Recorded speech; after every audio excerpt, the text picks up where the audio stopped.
She's got her hair tied up in braids and glasses perched up on her face. She is a small girl taking on a big world with the invention she made. And though her plans may go awry, she's gonna get back up and try. Gonna be a shining star, she's going for Betty.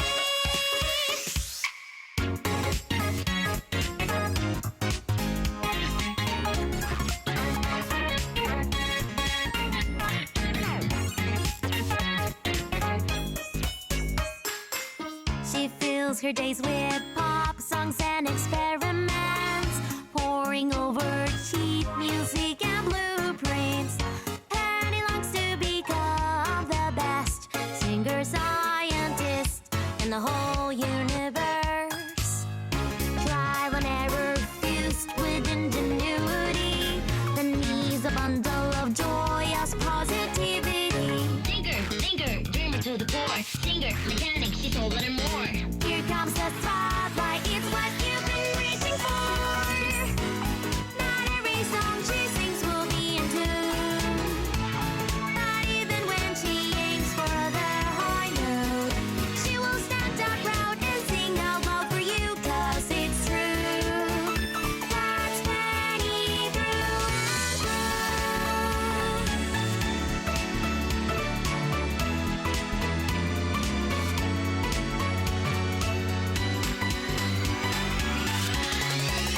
and Workshop is where she goes to.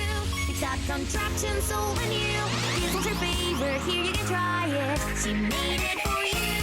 Whenever something falls apart, it's nothing Penny can jumpstart. Everything she fixes is a gift straight from the heart. And every time that goes all wrong becomes a line in her life song. She will try harder, she will sing louder. Now let's all sing along. All our mistakes from yesterday become new smiles today. She's got her hair tied up in braids and glasses perched up on her face. She's a small girl taking on a big world with the invention she made. And though her plans may go awry, she's gonna get back up and try. Gonna be a shining star, she's going for Betty.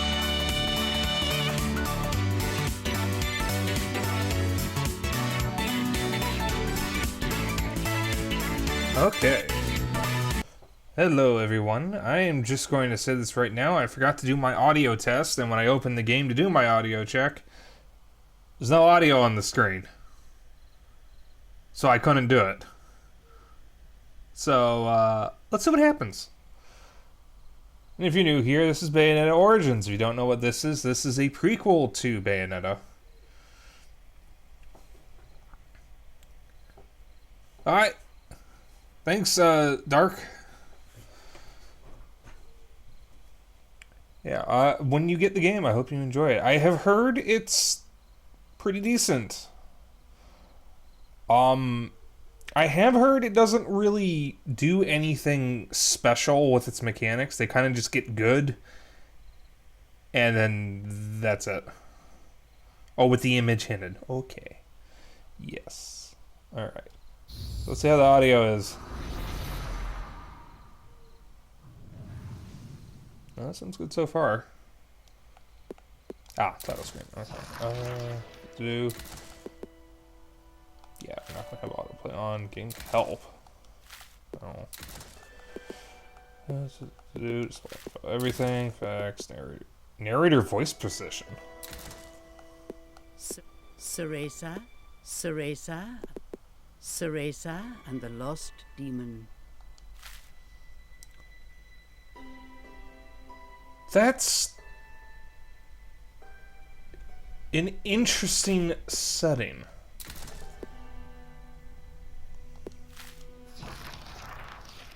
I have never seen a game let me change the position of the narrator's voice. That's fascinating. Alright. I have been looking forward to this since this was teased in Bayonetta 3.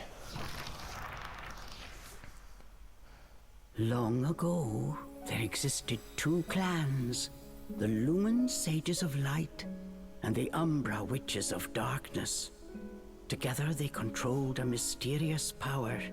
So some of this you'd already know if you've played The Bayonetta clans 1. put in place strict laws to ensure that strife would never consume them. But a pair of star-crossed lovers broke this rule, and a child was born with the blood of both sage and witch.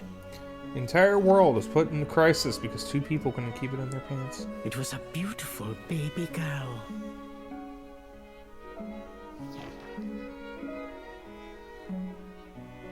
As punishment for their forbidden love, the pair were torn asunder. The girl's sage father was exiled to a far land, and her mother locked away in a solitary jail. The witch clan took in the young girl, but she grew up shunned as a pariah, cursed by the circumstance of her birth. Her one comfort was the nights she snuck into the village jail to visit her mother's cell. Her mother passed each grueling day barely able to so much as move in her cold cell. But when her daughter came to visit, the witch always showed her a loving smile. But even this small happiness eventually came to an end.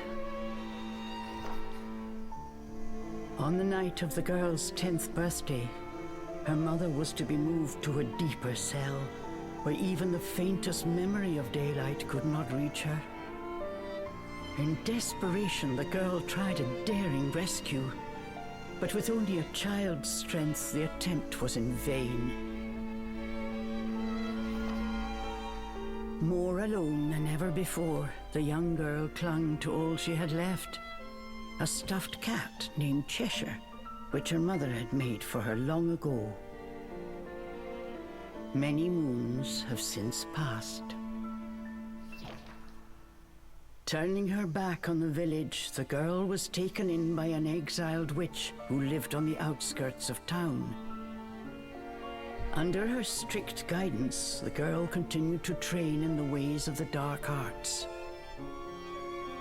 She was determined to be a powerful witch and one day save her mother. Oof. We all know how that Her went name down. was Ceresa.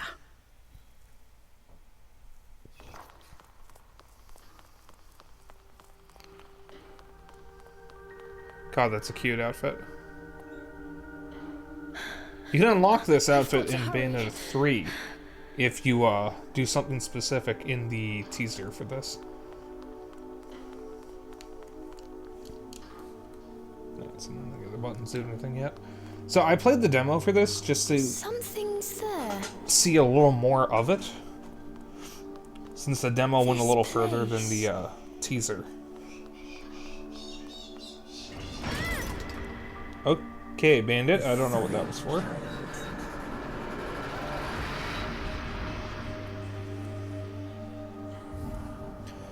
I don't know if you guys heard it, but Bandit just went off about something.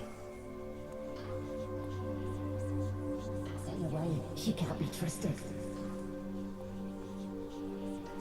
Why would you say that? You don't belong here.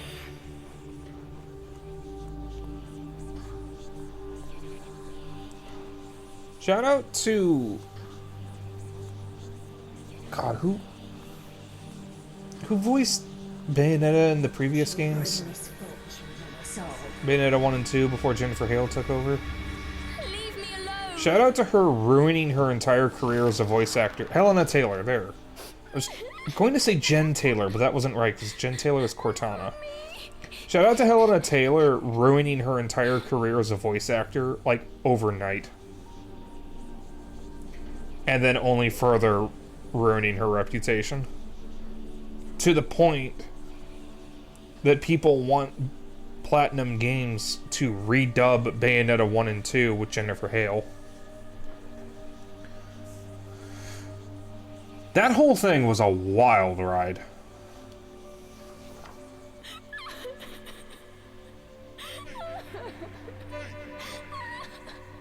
Hey!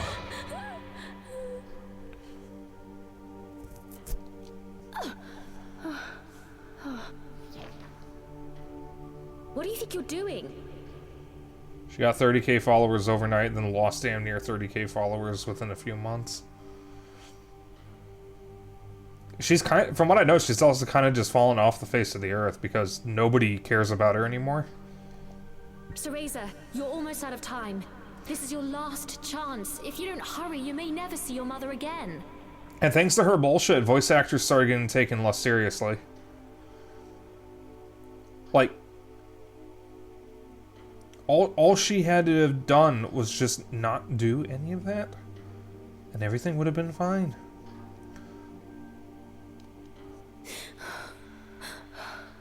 John, I can't.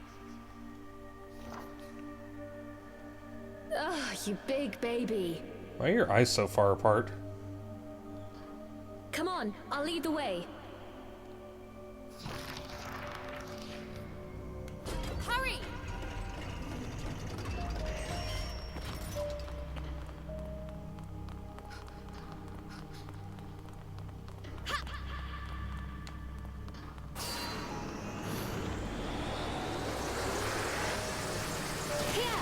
Use this! Wow, Sean, you're amazing!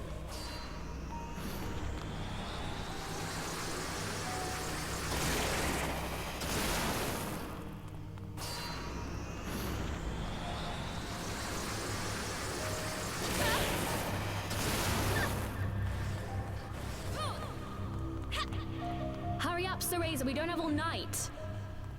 Sean, wait! I can't run that fast!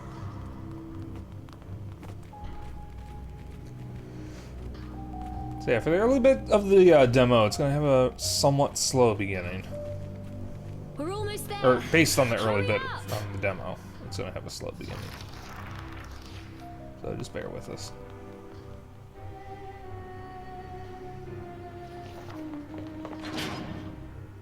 What do you think you're doing?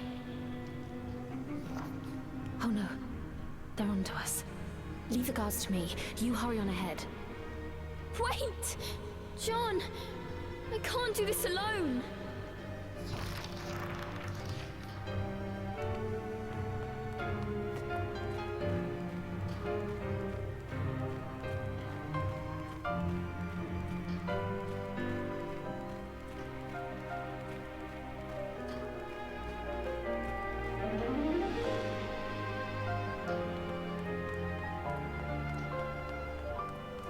Just a little longer.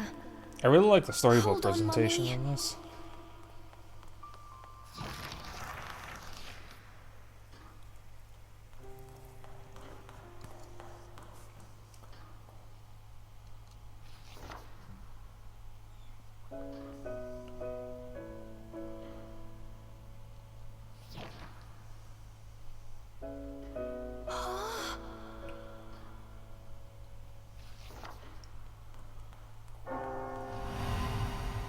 Mummy?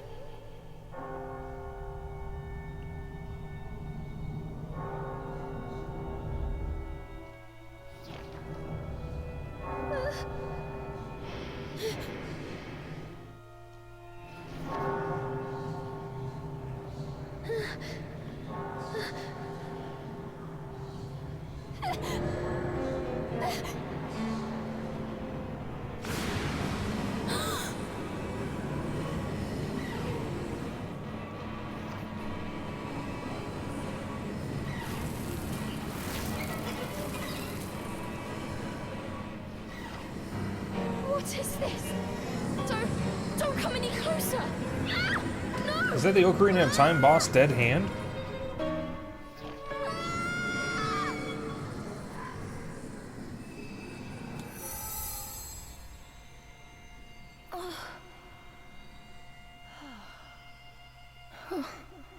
Who are you?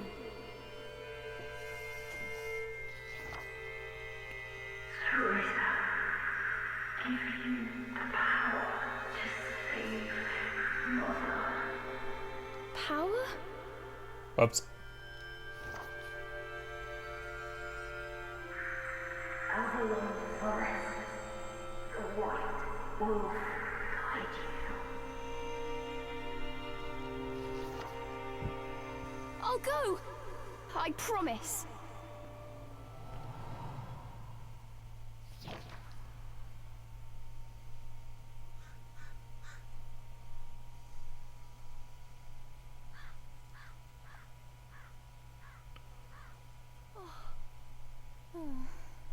That dream again. But the ending. It was a dream Ceresa knew by heart. But this time, something had changed.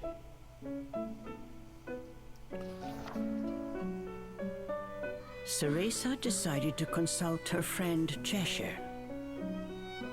A strange boy appeared and told me something incredible. He said if I went to Avalon Forest, he'd give me a fantastic power. I can't decide if the narrator sounds like Judi Dench or Maggie Smith. If we had that, rescuing Mummy would be a piece of cake. The Forbidden Forest. The oft-repeated warning from Ceresa's teacher rung in her ears. Avalon Forest is home to fairies, creatures who love to whisk away children. Stay away. Teresa! Where are you, my dear?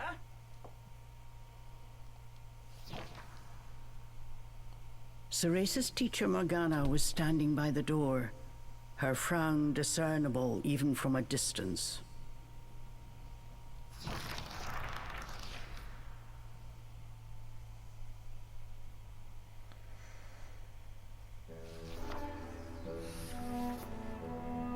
Chapter 1, Trial of the Full Moon.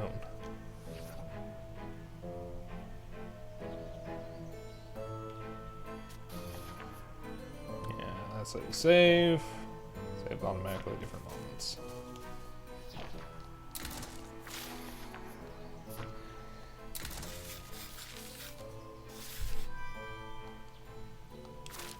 There we go.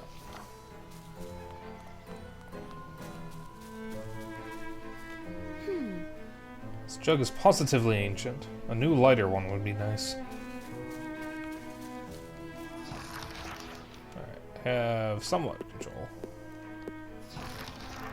Pause menu now. Chores neglected, and I find my apprentice enjoying her beauty sleep. I'm sorry. I just closed my eyes for a second. I was... Cereza began making an excuse, but Morgana's scowl stopped her in her tracks. Yes, ma'am. I'll get to them right away. But despite her best intentions, Cereza's gaze drifted back towards Avalon Forest. This did not go unnoticed by Morgana. If I've told you once, Cereza, you must never enter that forest. With your current abilities, you would soon become a snack for one of the fairies who live there. I don't know much about fairies, but I do know don't fuck with fairies. Or fae in general. Yes, Morgana. I know. Well then, stop your dreaming and finish those chores before moonrise, young lady. All right. Water from the well. Coming right up. A simple yes will suffice, Cereza. Off you go. Despite her strict exterior, Cereza had grown attached to her teacher. Morgana had also been cast out of the village. She understood Cereza's pain, and her stern treatment came from a place of love.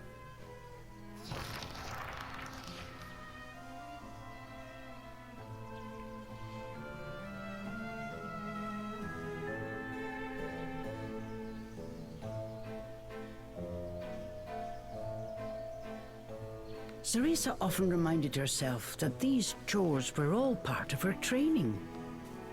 Eager to please her master, she hurried off towards the well.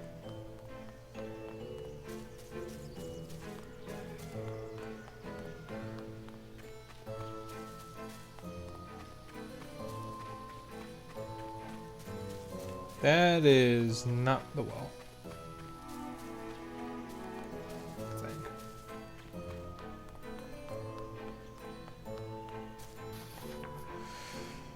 Yes, yes.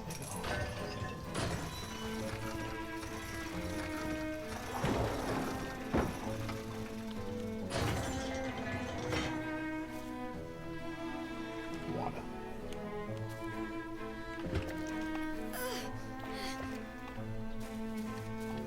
Fetching a pail of water. It may seem like a simple chore, but it requires a fine sense of control, making it perfect for Umbran training.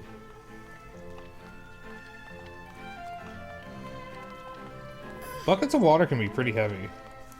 We had an incident a couple years ago where we got some pretty severe rain.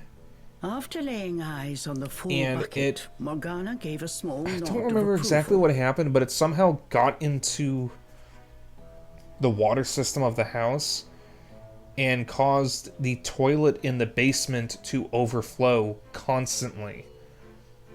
And I think it happened in the middle of the night. My dad came up here, woke me up, and then woke Morgan up, or Zeno up, goddammit, with a start.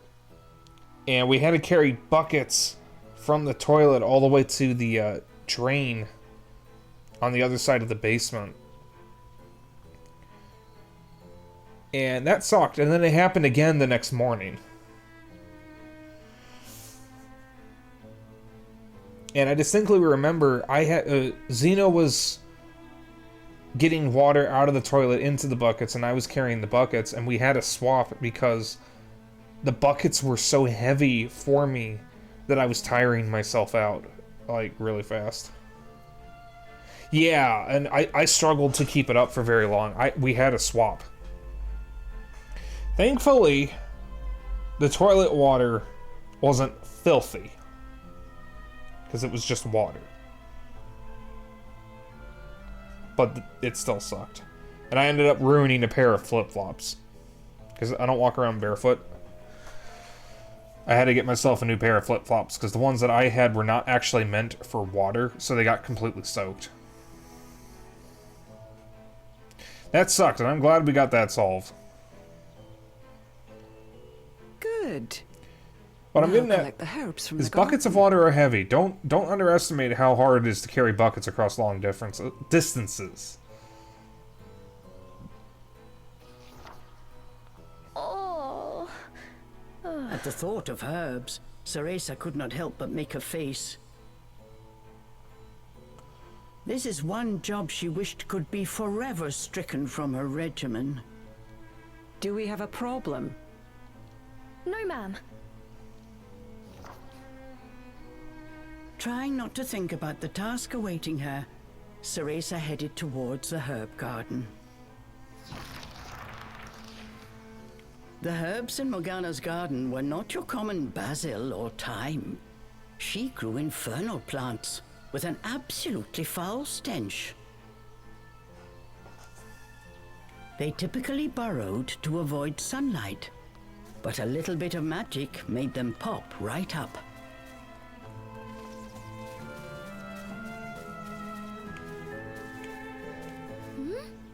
Oh, it's such a lovely view. I could just stay here forever, but no time for that.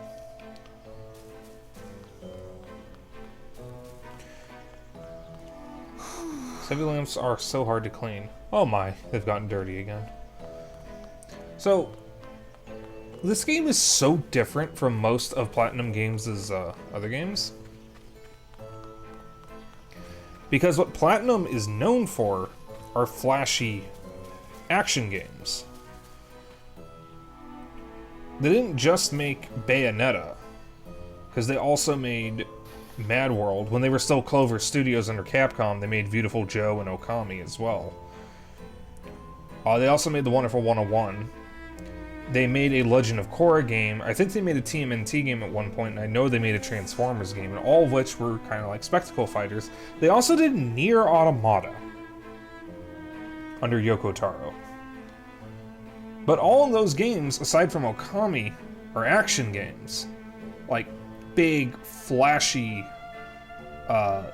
action games with tons of particle effects and ridiculousness. This is a storybook-styled puzzle game. Not only that, it's a storybook-style puzzle game set in the Bayonetta universe. So this is a pretty big departure from what they're known for. Witch Pulse. Witch Pulse is a fundamental Umbran art that utilizes dance to imbue its target with magical energy.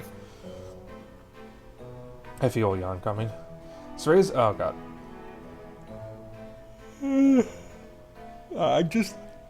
Oh my god, there was a second one right off the bat. What the fuck? The first yawn didn't finish, the second one started. I was trying to close my mouth and then it just fucking opened again on its own. I didn't even do that. Ow. I hate that when I'm streaming, specifically when I'm streaming, I can tell when I'm about to yawn because I feel like a weird sensation in my cheekbones right under my headset. And I don't know why I do it when I stream, because I don't yawn this much elsewhere. They also did Star Fox Zero and Vanquish. I forgot about that. Vanquish isn't on Steam.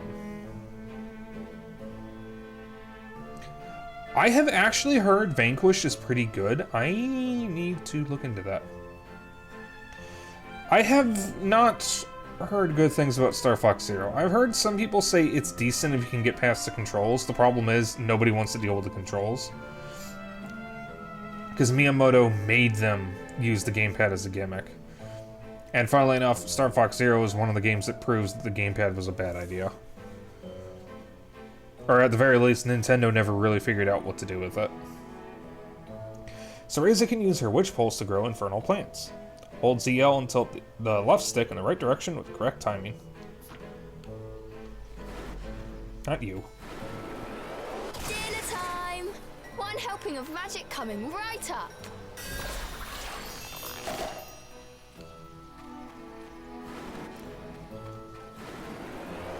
Hurry on out! Good!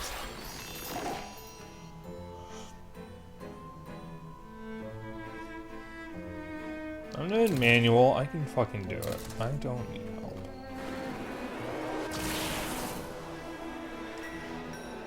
Just a bit more.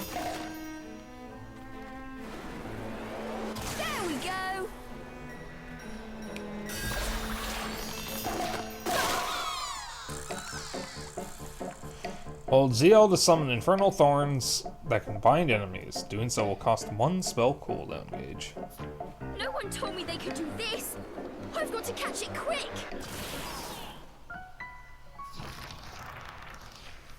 Yes, I did it. Cereza was pleasantly surprised. I'm gonna look something up real quick. I want to see who the voice actors are for this. Bayonetta. Oops. Origins. And the voice actors. Yeah, good enough. No, wait, that's not right. Franchise, Bayonetta.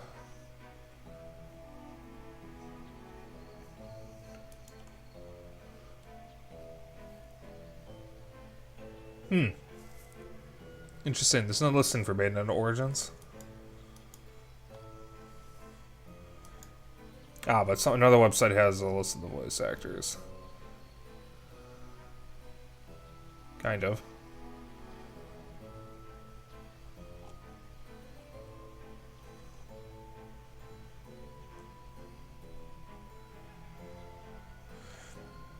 Well, I mean, it would, but none of the voice actors are actually confirmed. Interesting.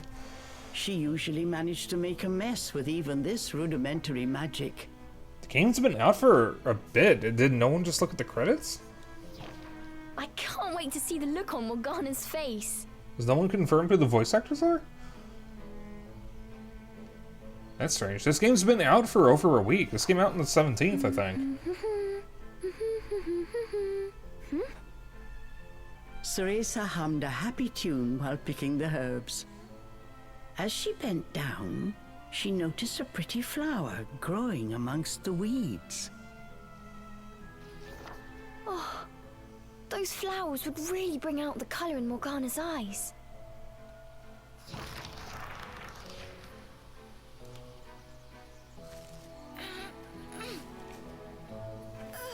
Ugh, I wouldn't mind if it weren't for the smell.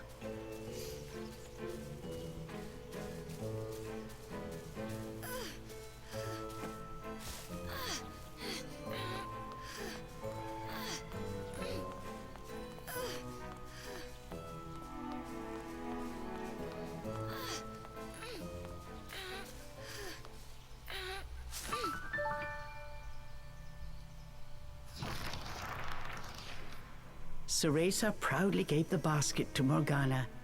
It was full to bursting. How about that, Morgana? Quite the harvest, wouldn't you say?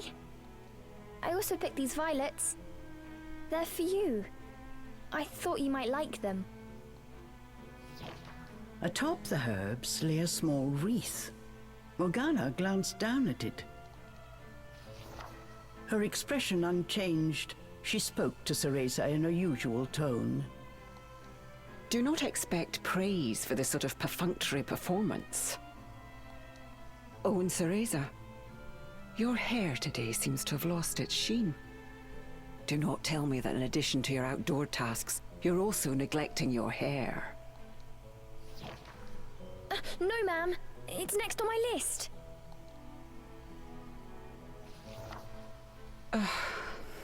Remember, Cereza, hair is the most versatile tool of an Umbra Witch. It can be shaped into our armor, weapons, and even used as a medium for summoning infernal demons. As blood flows through veins, magic flows through a witch's hair. Care for it as you would your most precious tool, and defend it as you would your very heart. Understood. I'll make sure to finish up before training starts tonight. Good. Now get back to your chores. The shadows grew long. The moon will soon rise. With this, Morgana turned and walked back towards the house. Yes, ma'am. At times, Morgana's cold treatment got Cereza down. But she knew that Morgana cared for her and only wanted what was best for her. Oh, she's wearing the wreath. You can only see one eye, but she's looking at her wrist there. So I think she likes it. Making a quick recovery, Cereza resolved to finish her remaining chores in record time.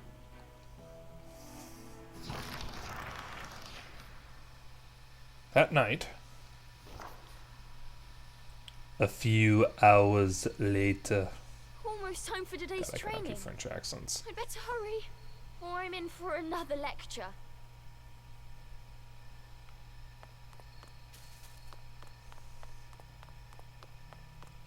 Remind me to stop doing accents.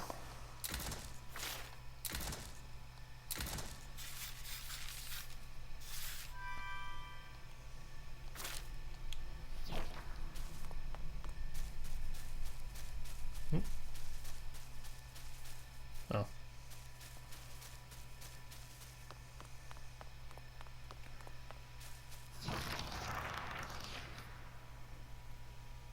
With the household chores complete, it was time for Ceresa's daily training in the dark arts. Today she was finally going to get a chance to attempt a spell she had been practicing for weeks, summoning an infernal demon. For today's training, I will give you a little help. Before even learning what it did, Ceresa was captivated by the intricate brace.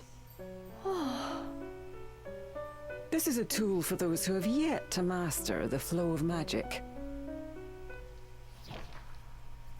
Furthermore, we train under the full moon of the bisextile night, when the dark energy we Umbra harness is at its zenith. Are you listening, young lady? You seem determined today. Perhaps I should let you nap more often. Yes, ma'am. Ceresa's spirits were high. She was determined to succeed.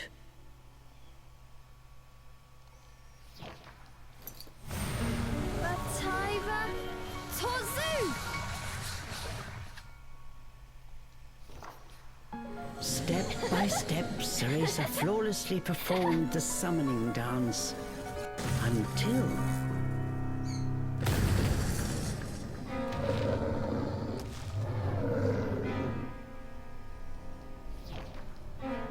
This looked like trouble. Unless bound by hair, there would be no way to control the demon.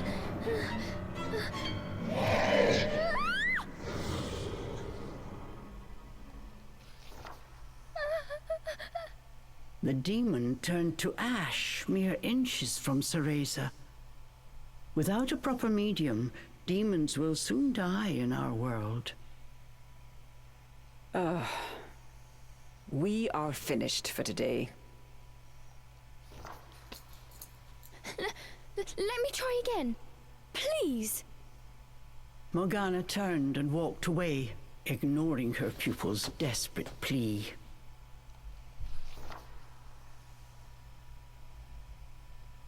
What kind of witch fears her own summoned familiar? I was foolish to think you were ready for this training. Morgana told Ceresa to put away the magic brace before heading back to the house.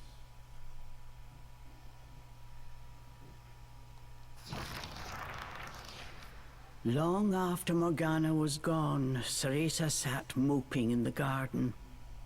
Out of habit, she shared her troubles with Cheshire. Everyone Forget has that returning one to the plush. village and saving money. At this rate, I'll never even become a witch. All of a sudden, the words from the boy in her dream echoed in her ears. Teresa, give you the power to save Mother. Avalon Forest, the white wolf guide you. Avalon Forest. Ceresa's eyes wandered back to the forest. Morgana's repeated warnings left little room for ambiguity. And yet... Morgana is always dangerous this and stay away that. How could a dank old forest be that scary a place anyway?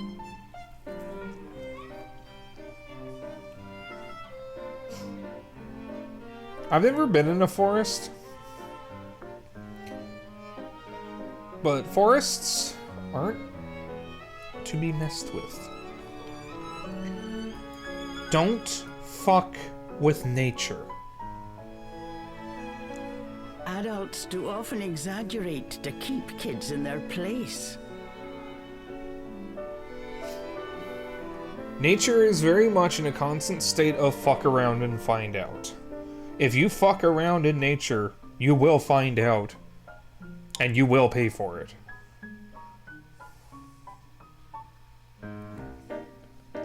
This thought got Ceresa's blood boiling. Grievances started bubbling up. And keep in mind, I don't have the first, fucking clue about how to survive out in the wild. So I know better than to fuck with nature. Nothing I do is ever good enough for her. Did you see those herbs? Flawless! As she blew off steam to Cheshire, she noticed Morgana's brace shining in the moonlight. Living in the sunlight, living in what the are you moonlight, saying, having Cheshire? a wonderful time. Take the brace and sneak into the forest? Morgana would give us a right smack on the bottom. Although, with the moon shining brightly, it was the ideal chance for a little surreptitious forest excursion. I mean, if I just had another chance to get the hang of it, I could have gotten that demon totally under wraps. With a demon by her side, eviscerating a fairy or two would be child's play.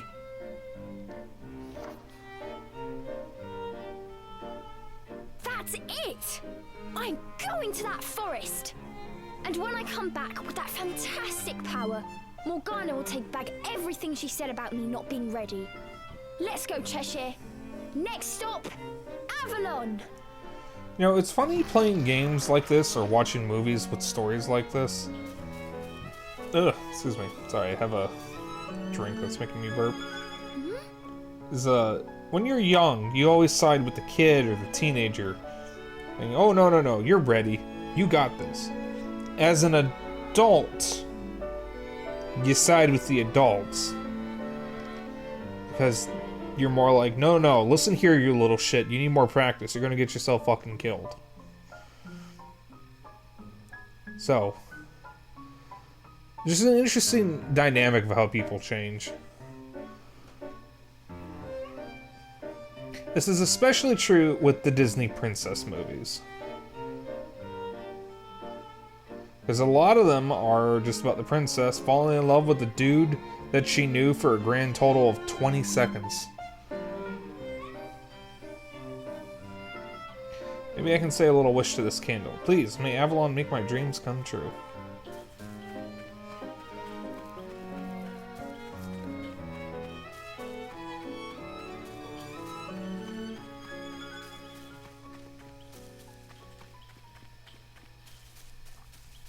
Ceresa shivered at the thought of what lay ahead. But curiosity got the better of her.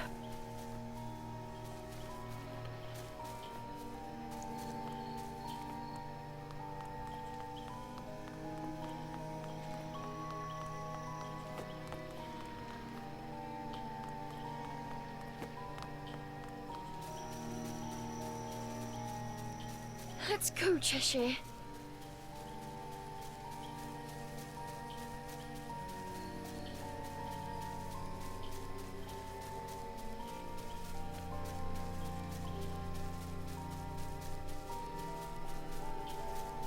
And so Ceresa threw caution and her teacher's warnings to the wind and set out towards Avalon Forest. Little did she know that what lay waiting in those dark woods would change her fate forever. I seem to remember Hideki Kamiya said that he can see this becoming its own series. I don't know if that's going to happen though, because from what I know, this game got a pretty lukewarm reception. Nobody thought it was bad, but it never truly excels anywhere, from what I know. but I have seen some people praise it as being really fun and really enjoyable. I do know it didn't sell well in Japan, and I don't think it sold well anywhere, but like I said, this is such a departure from both the Bayonetta series and what Platinum's known for. Massive So trees it's not surprising. blocked almost all light from the... The area found.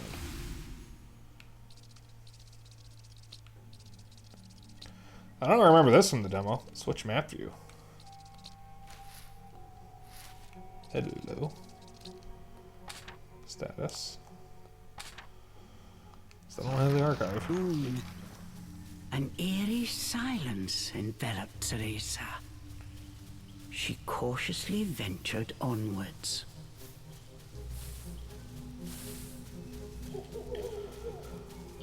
If I remember correctly, tomorrow we are having beef roast for supper. Don't surprise me like that! And whenever we have one of the roasts, I usually like to make ramen the next day with the leftover meat. But I'm going to do something different with the ramen tomorrow.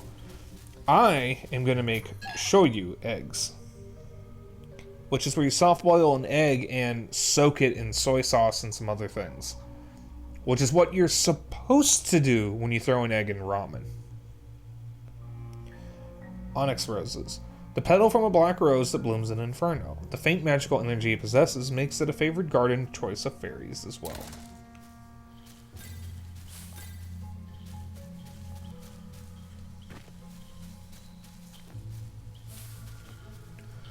Okay, so Bayonetta 1 was angels. Bayonetta 2 was angels and demons. Bayonetta 3 was angels, demons, and homunculi. And I guess this is fairies. Huh? This is so high up. Just imagine if I fell. Oh. Don't look down. It's got Come some on, wicked Cereza. balance. 1 foot in front of the other. Oops. A plant from Inferno. I wonder how it will respond to my magic. More on Witch Pulse. These infernal plants are bigger than Morgana's herbs. They will require more magic from Witch Pulse to reach their full size. Keep holding ZL until Witch Pulse is succeeded multiple times. Be sure not to let it go midway.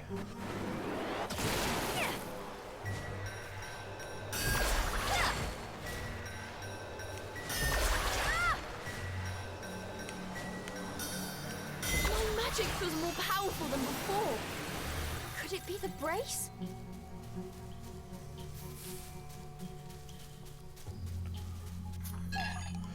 Avalon drops. Magical energy crystallized by Avalon. One bite sends a rush of rich sweetness from head to toe, instantly enrapturing anyone. I could go over there, but I want to go down here.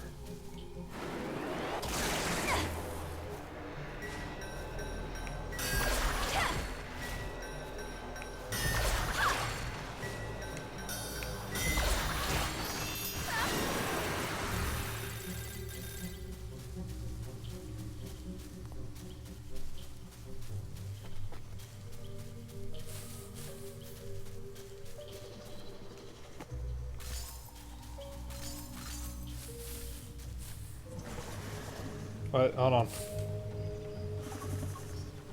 Take me back.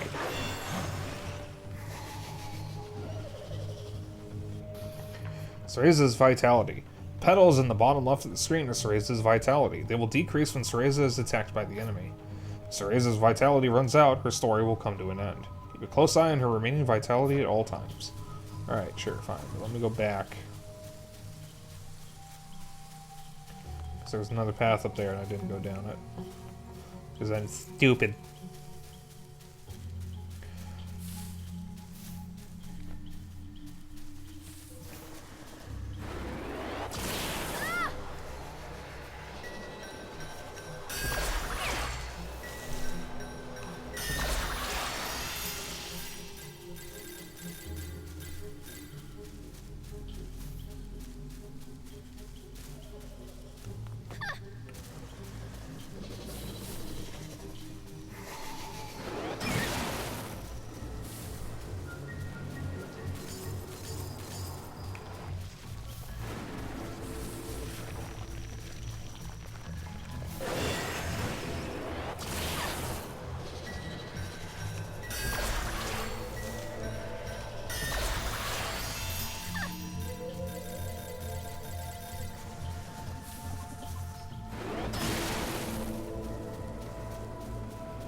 Hurry up, hurry up, hurry up! Alright.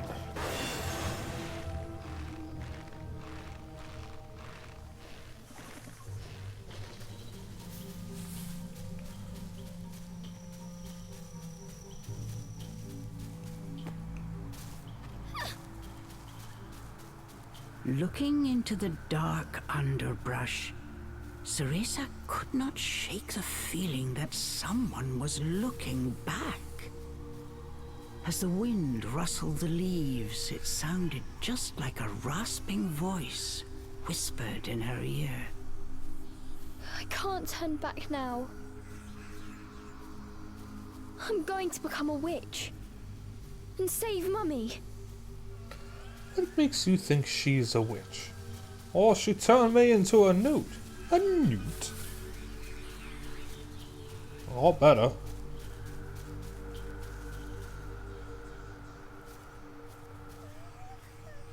We watched Monty Python and the Holy Grail to cover or for the British cinema segment of my film class. Film I had not seen in a very long time. Thankfully, it's actually aged well, considering that 2 of the cast members have not. Because Terry Gilliam, who was the animator for Monty Python and usually did all the stuff no one else wanted to do,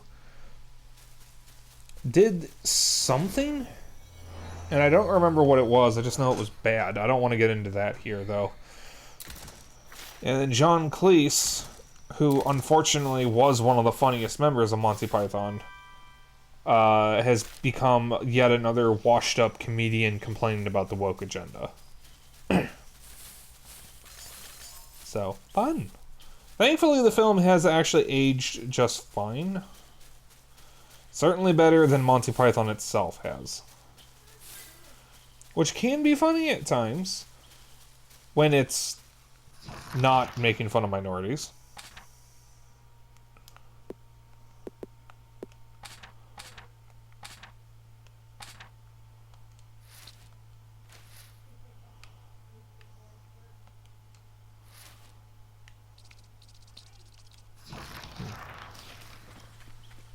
What was that? Must have been a rabbit or something. Right, Cheshire? Get all the little collectibles.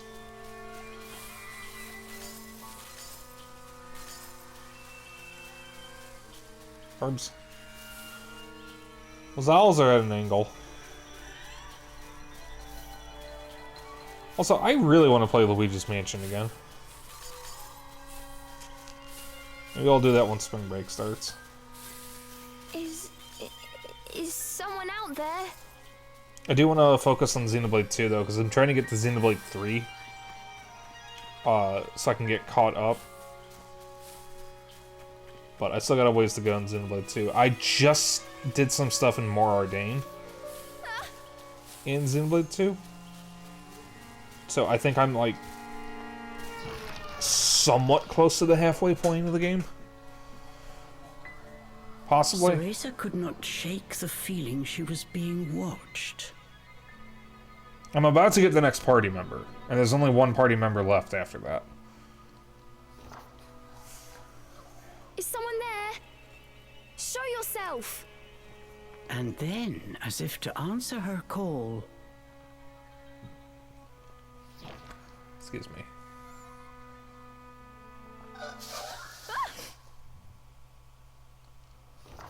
Sheikah technology looking motherfuckers. Denizen of the wood, I'll see. these were fairies, nefarious creatures who ensnare the souls of humans who venture into the woods to feed on their vitality. This time there was nowhere to run. Cereza was backed into a corner. Please, please work this time. Fingers crossed, Cereza prepared to use the summoning spell she learnt from Morgana.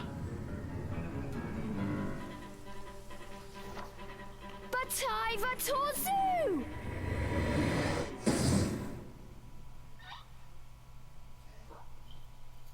Even after the summoning circle had faded away, no one had answered her call. Why? I did everything right. The fairies resumed their sinister mission. All at once, they jumped at Ceresa, weapons poised to strike. She shut her eyes tight and prepared for the worst. A moment passed, and then another. But she felt not so much as a pinprick.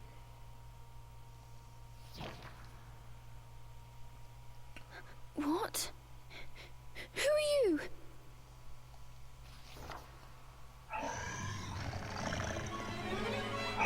Chomp!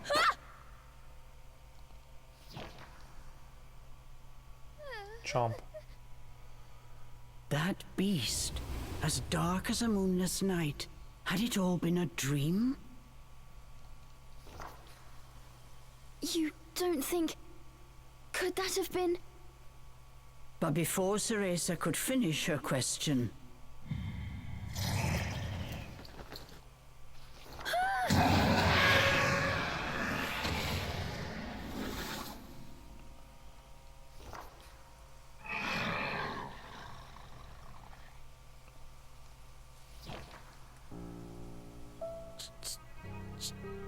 Cheshire? from its gaping maw, extending ear to ear, fell a drop of thick slobber. Wait, did I manage to summon a demon that has now possessed Cheshire? As if in reply, the beast growled and bared its blood-red fangs. Just as Ceresa feared, a demon had indeed possessed her beloved stuffed cat. The creature had desperately sought a medium in order to survive in our world. In lieu of hair, it settled for one made of felt. Looking around, the demon's eyes found Ceresa. It let out a low growl. After her initial terror, Ceresa realized that she was able to understand what the demon was saying. You want me to return you to Inferno? Now, how would one go about doing that? Ceresa had her hands full calling a demon to this world. She hadn't even begun to study the spell to send them back. Well, now. Ceresa once again heard the demon's words, this time even more clearly. Send me back! Send me back! The demon's rage increased by the second, but there was nothing Ceresa could do. Out of patience, he pounced.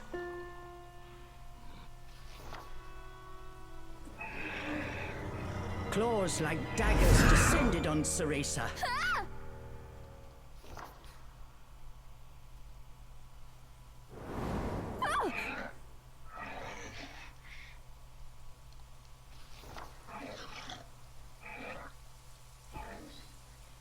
But what if we hear? The demon had stopped cold. As if bound by an invisible force, no matter how he struggled, he was unable to touch Ceresa. Gamora in Bayonetta 2 was only able to hurt Jean in Bayonetta herself after it broke free of the hair. So we know that when demons are bound by a summoner, they cannot break the will of the summoner unless the thing holding them in place is broken, like the hair.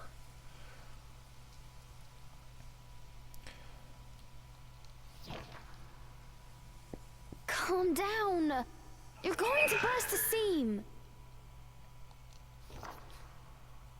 Don't worry, I'll send you home. once I figure out how. I'm on my way to get a fantastic power. With that, sending you back should be a piece of cake. I believe this is the same Cheshire from Bayonetta 3. Giving up his attack, the demon turned his attention elsewhere.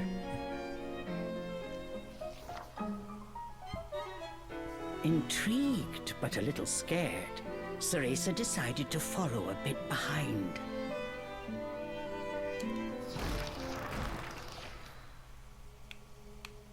Yeah, he moves with the right stick.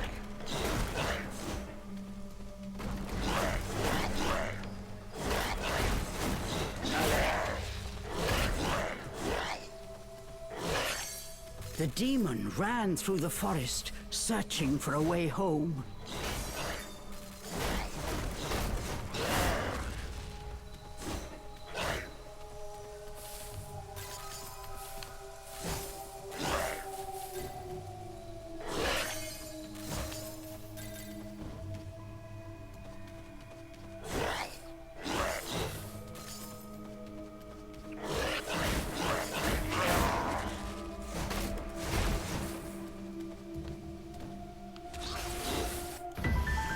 Battle basics. The demon's sharp claws and fangs make short work of fairies. Scratch with ZR and show your infernal might. I'm in no mood for pests. Get ready for a fistful of claw. The demon leapt towards the fairies.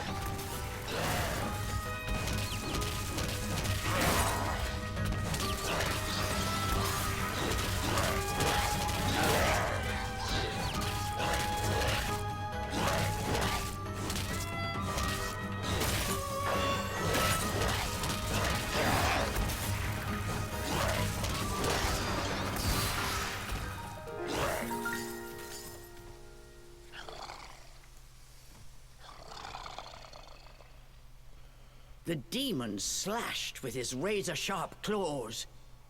But something felt off. Hey, Semki. His power seemed to escape him. Slowly, but surely.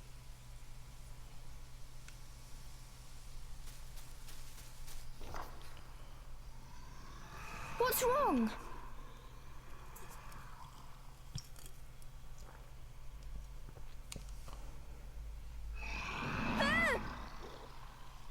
The demon bared his fangs. He was clearly suffering. My throat went gurgling. The human body makes some weird fucking noises. Are you sick? Or hungry, perhaps?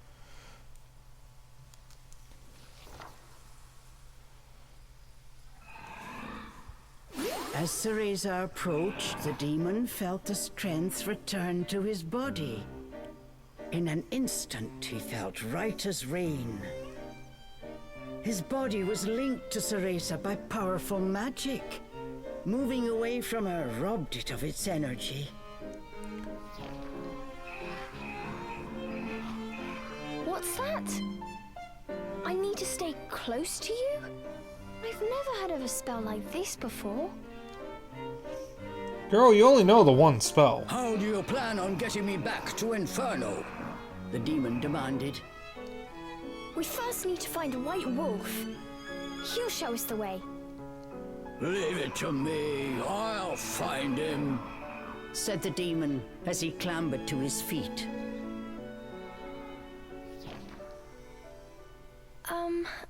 I'm Cereza. What's your name? I have no name, replied the demon curtly. You don't have a name? That must be terribly inconvenient. Though I must admit, I haven't the faintest idea about demonic manners. May I call you Cheshire? That's the name of the stuffed cat you decided to borrow after all. Well, I need to call you something. If you're going to make a fuss about it, why don't you just find a new body? Fine. I'll just call you whatever I please. Whatever I please is a kind of long name. I don't know if that's a good name, Cereza.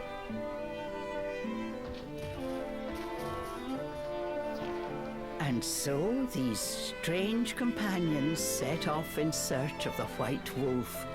I love the screenshots of What mysteries await in Avalon people playing Falls? online games where they name their character now or changed later.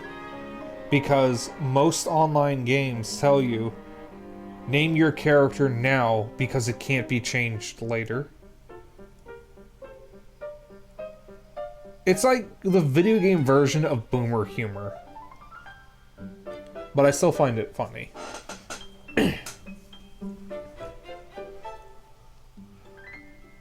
Is there video game boomer humor? I mean, there are boomers who play video games.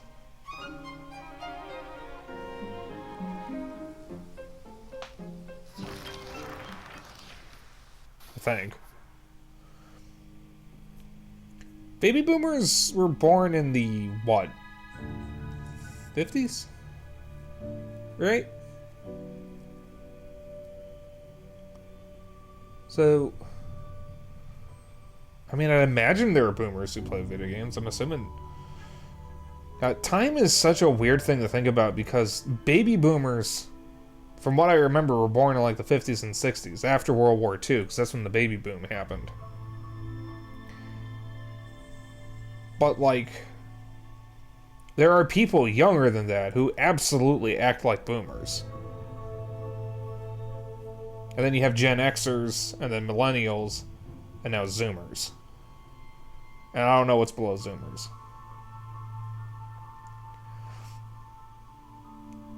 Yeah, it's actually funny, though, thinking about it, just the different humor between those generations, because boomers, that kind of humor is like, I hate my wife, my kids are dumb, kind of thing. Which you see in a lot of comic strips, because a lot of them are made by boomers. It's the really unfunny stuff that people make fun of with things like Father, I Cannot Click the Book. I don't know anything about Gen Xers, but I know millennial humor is stuff like, I'm studying but without the stew. And then Zoomer humor is a blurry image of a guy in a suit with the text Dave written on it. That's Zoomer humor.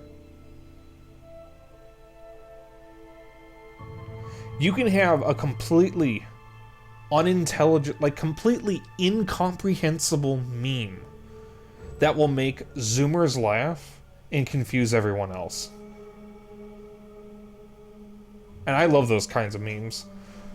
Like the Bond Burger Your Sister meme. Completely incomprehensible. Moving the two. Cereza and Cheshire can move about separately. Move Cereza with left stick and move Cheshire with right stick. They cannot be far apart for an extended period of time. Watch the distance between them.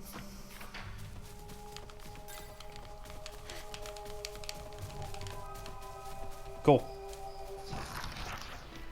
Oh god, the archive. Let's see, characters.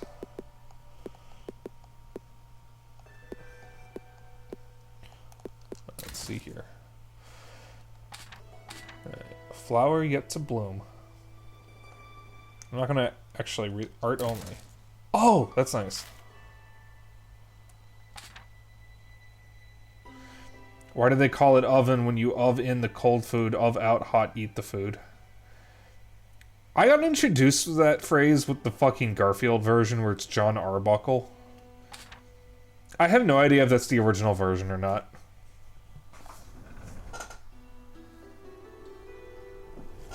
What the fuck?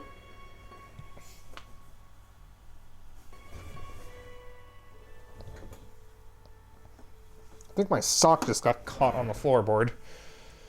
Was a tweet first, you think? Interesting. A demon trusting only power.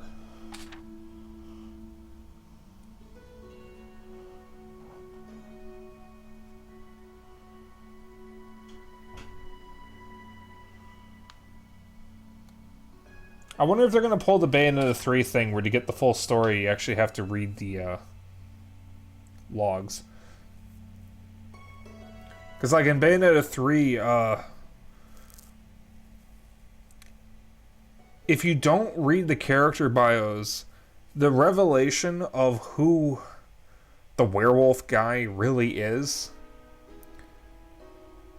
because no, I've streamed the game, so it's Luca. The revelation of who that is not revealed by the game itself. That it's an amalgamation of all the different Luca's memories combined into one person. You find that in Luca's bio after fighting the werewolf and seeing him transform. That's the only place where you find that. It's not mentioned anywhere else. And that's one of my complaints with Bayonetta 3, is that a few things are explained in character bios instead of in the game itself. Given that the game was supposed to be open world at first, I'm guessing some parts of the story got shifted to the bios because they literally cut those parts. Bayonetta 3 went through some development hell.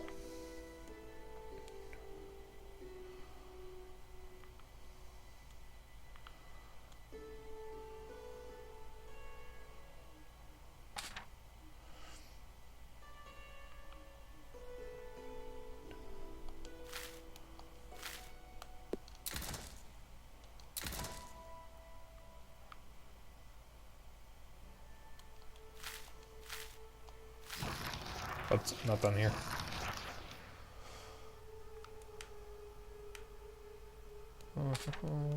Status. Magic gauge. I like that art on off to the right. I really like that art. Honestly, I vibe with this art style. Alright, so he literally can't hurt her at all.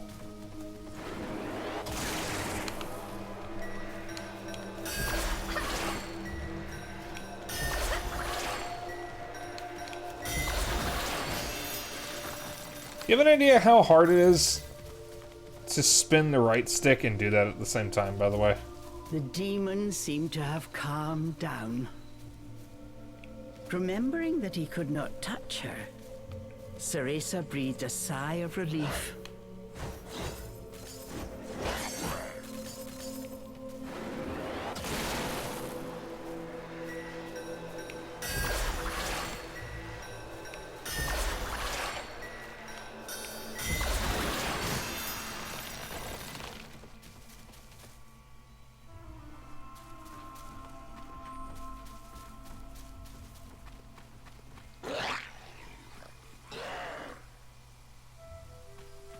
The pungent scent tickled Ceresa's nose. It was rosemary, often used to ward off evil spirits.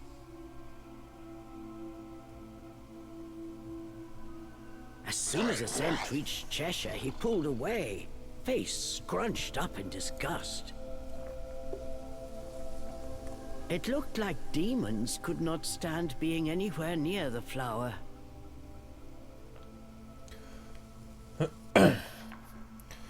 If I remember correctly, Luca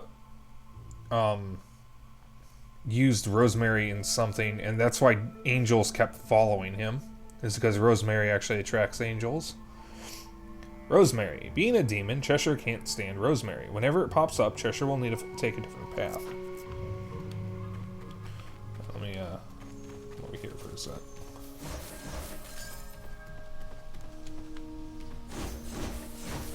Come on. There we go.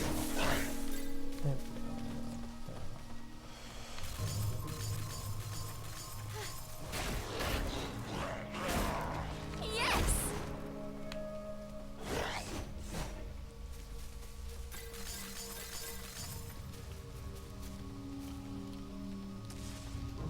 Come on, buddy.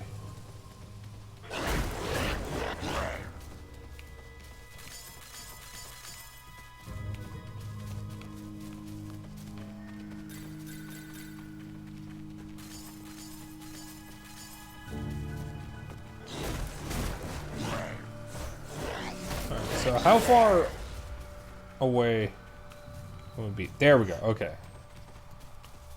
And this is the question. So I can get pretty far away from him, and everything will be fine.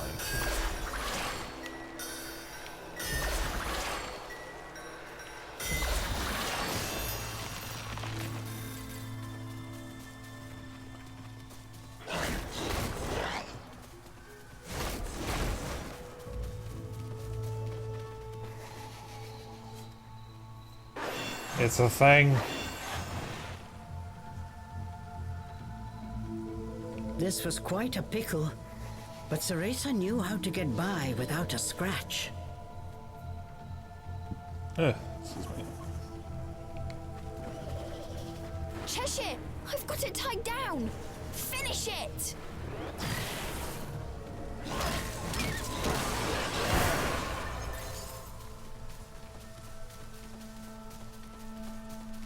That's an awful lot of webs.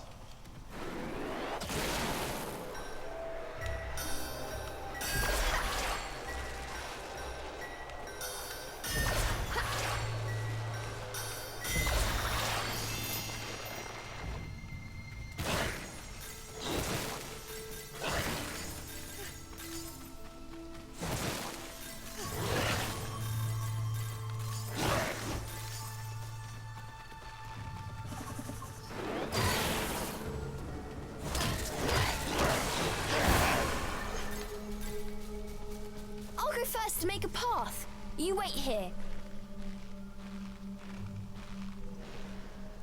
Ah! Ah!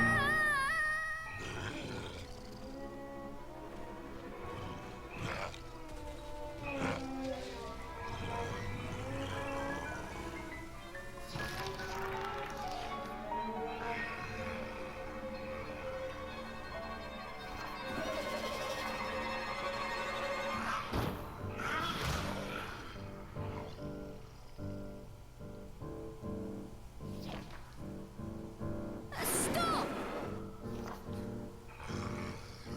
Cheshire!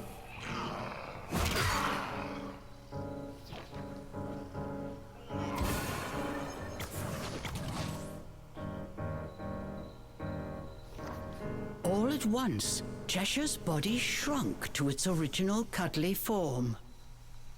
Cheshire! They need to make an actual Cheshire plush. What is your favorite kind of video game merch? For me, my favorite Cereza kind of video ran to game pick up merch Cheshire and held him tightly is to her real chest. life versions In of her things from arms, games. Cheshire felt his strength Like, for returning. example, a real life version of Ellis's hat from Left 4 Dead 2. A real life version of the Nook ink cap from Animal Crossing, or Beats shirt from Jet Set Radio. That's my favorite kind of video game merch. And, well, I never bought it, because I don't like the series anymore. The plushes from Five Nights at Freddy's, which exist in the games, stuff like that. Or stuff that could exist in the games, like a Black Mesa coffee mug, or an Aperture Science coffee mug, or an Umbrella Corporation coffee mug, stuff like that. That's my favorite kind of merch. Other stuff like figures and whatnot is pretty cool, but I like what I guess I could call diegetic merch, where it's real life versions of stuff from the games.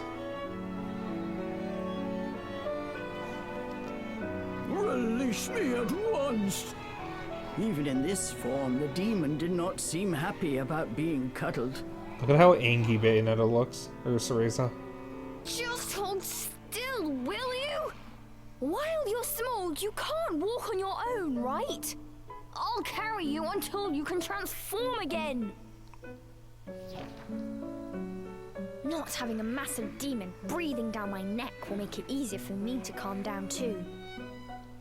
While far from pleased about being treated like a stuffed animal, the demon had no choice but to swallow his pride.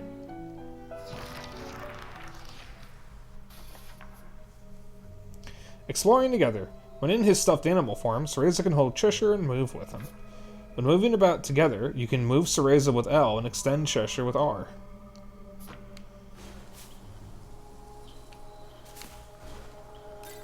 Huh. Even with you in there, Cheshire still weighs the same as before.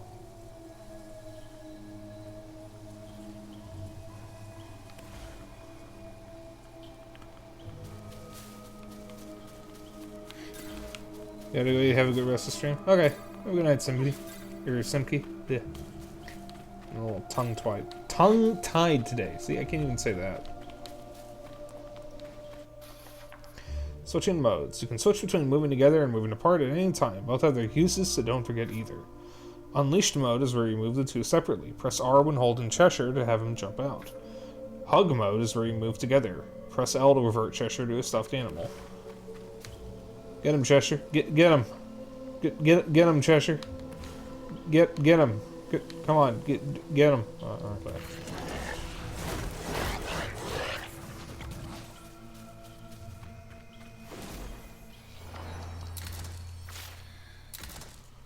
Alright. Where am I at? Put 2 into the own 9%.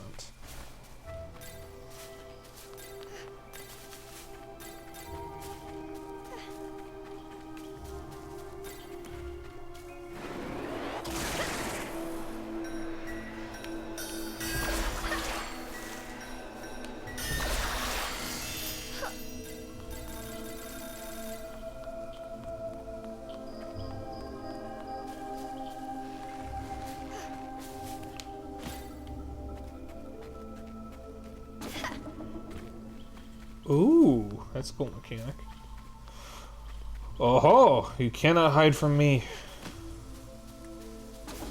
Oh, let's see.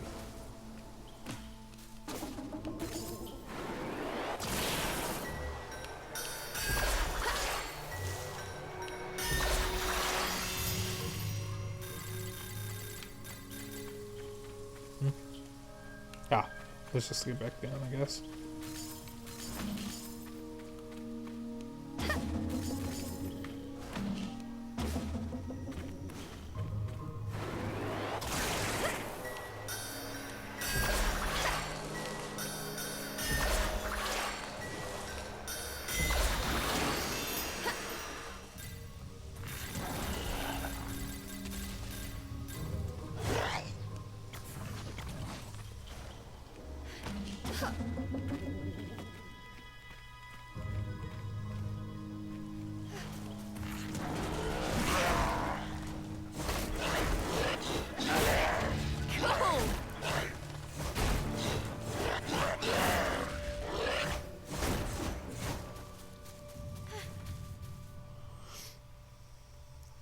Rosemary.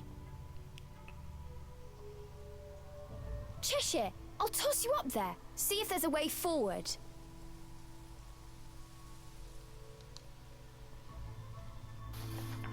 In hug mode, Cheshire can be tossed to certain high places with L. Search high and low to find a new way forward.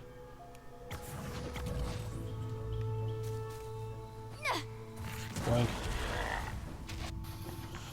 Cheshire can't return. When far away or blocked by Rosemary, there are times Cheshire cannot return to hug mode. When this happens, look for another way to unite the two.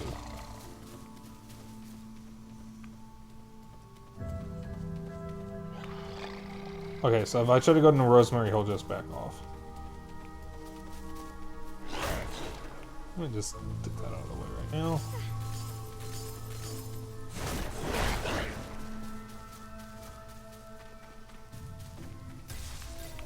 Uh-oh. Okay, good.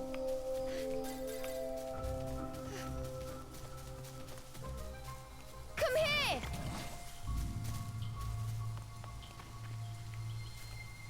Ha!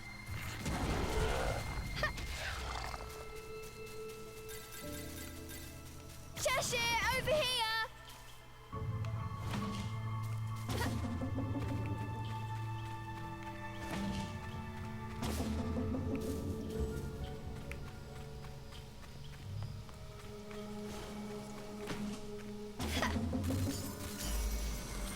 Let's get him, Cheshire!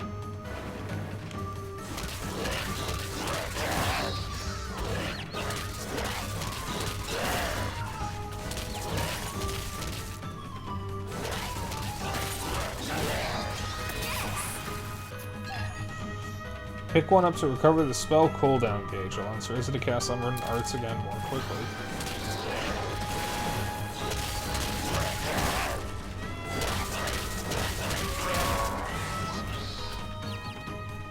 Prepare yourselves! Prepare yourself. You did it!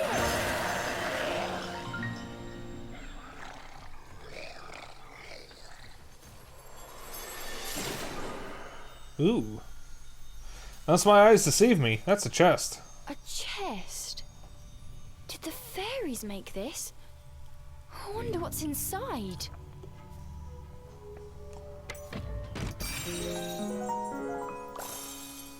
Cool! Healing tonic. Umbran medicine in a bottle shaped like a petal. Use it to slightly restore Cereza's vitality. You can now concoct more on your own.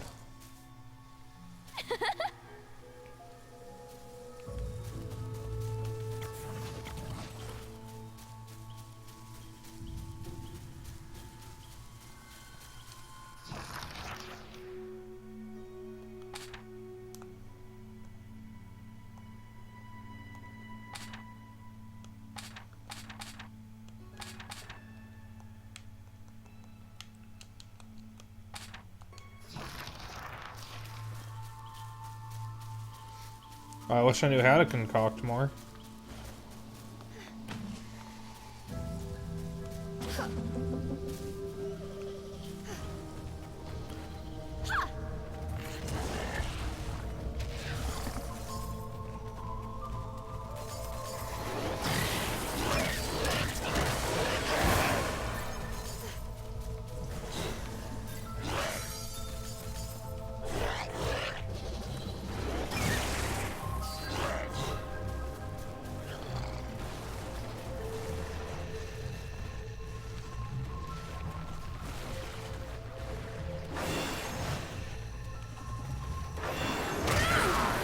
Ow.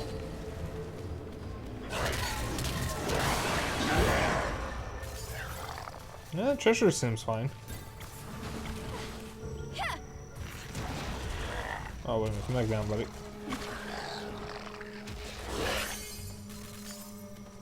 Cheshire!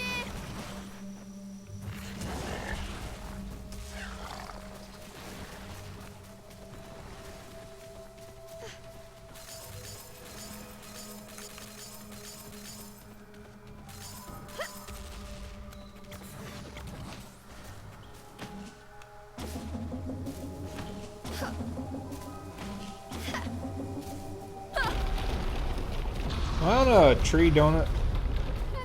Hey! Give me a break! I'm on a tree donut.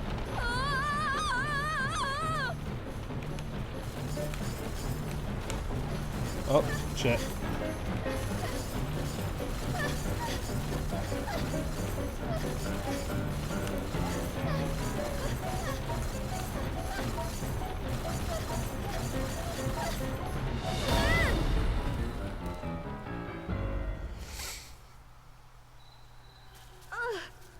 That was not fun.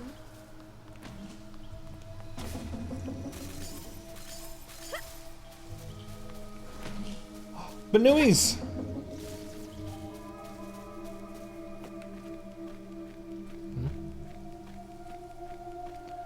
There's just a ladder here. Ew, a thing.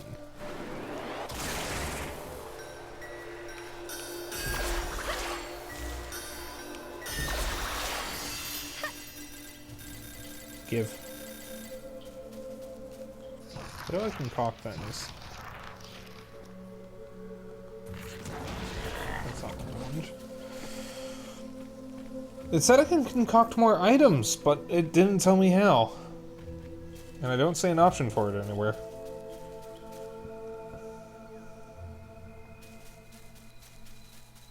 What have we here? There were signs that a witch had set up camp here. Perhaps I'm not the first witch to enter this forest. Oh well, it means we've got a place to rest. Look what we have here!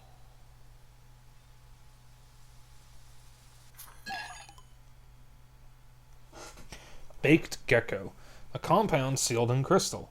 Interestingly, it can have various effects on the user depending on how well it is baked. Unicorn horn. A compound sealed in crystal. Knocked straight off a poor unicorn. May be used for ornamental purposes depending on their length and sparkle. Mandragora root. A compound sealed in crystal. Breaks out into a screaming fit over every little thing. Best to keep it deep in your rucksack. A mandragora is also known as a... If you... Forgive me for making the Harry Potter reference, but if you remember the mandrake root from the second film, the screaming plants, that's a mandragora. It's also a reoccurring item, mandragora mushroom, I believe, in Monster Hunter, and a reoccurring enemy type in Castlevania. And it was an item in Castlevania 64. I don't know what folklore it's from, but it's not from Harry Potter. New sanctuary. Sanctuaries. Large red arches are sanctuaries that can be unlocked just by approaching. Be sure to unlock one whenever you pass by.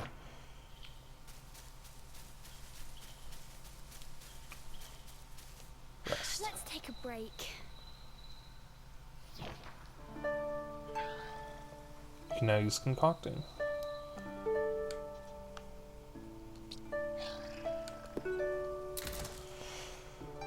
This is the concocting menu. Here are some compounds, you'll find more in the forest. This is an item. Acquire one to learn how to concoct it. Start making a healing tonic. Select how many you'd like to make. And start the concoction. Whew, let's see on.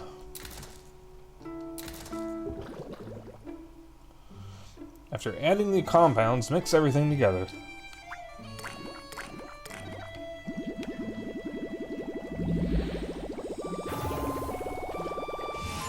I like Cheshire dancing. Yes, you did miss the yawn from earlier.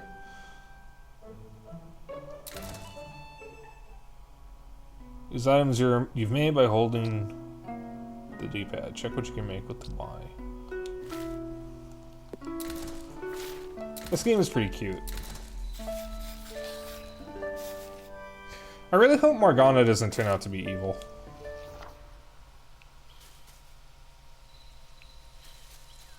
I think the bunny was stuck.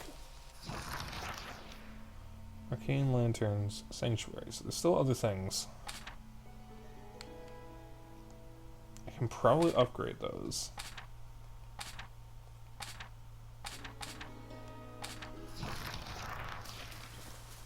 Alright, don't need to save again. Ew, excuse me. A lot of burps right now. Hey! Look over there!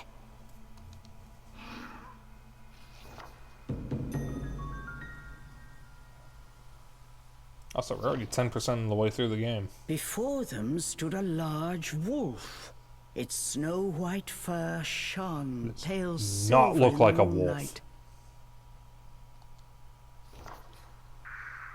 Avalon Forest.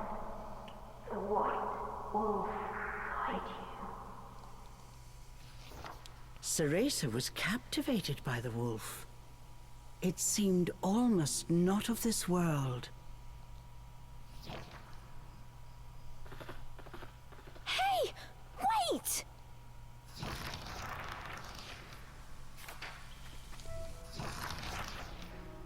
The majestic white protector, the white wolf.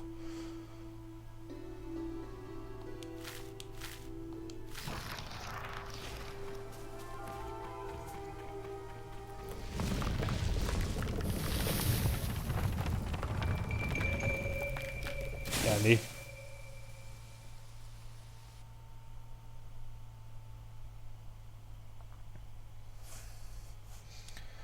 Alright, some trees are going to block my path. That's all I want to do. View controls. Review game instructions thus far via the travel wisdom menu. Nah. I don't need to. I don't fucking need to review the controls. I'm fucking good. Jade Hill. Follow the wolf. Got it.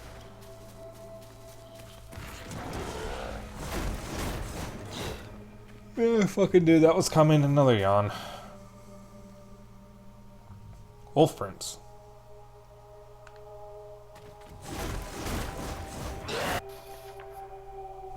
Wolf tracks. Tracks left by the white wolf. Following them might help lead the way. Check nearby for more.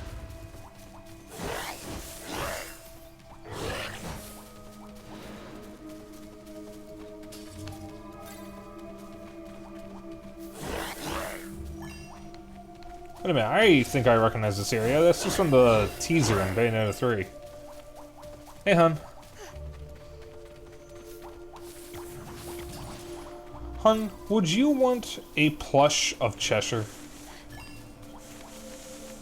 Like Bayonetta or Cereza's actual Cheshire plush. Would you want that? Yeah, I mean, one doesn't exist, but I'm saying, like, it should. It absolutely should. Blast Cocktail, an Umbran potion in a thorn-laced bottle.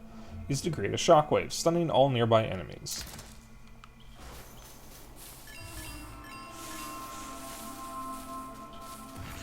Like, it should definitely be a thing. That's what I'm saying.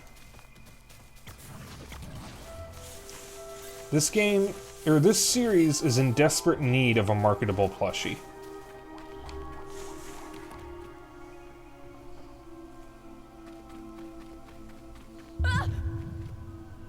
The world before Cereza seemed to warp and bend. She blinked hard to no avail. Could this be a fairy trick? Cheshire was losing patience with his hesitant companion. Come on! We've still got that wolf to catch! I'm getting ready. Just give me a second.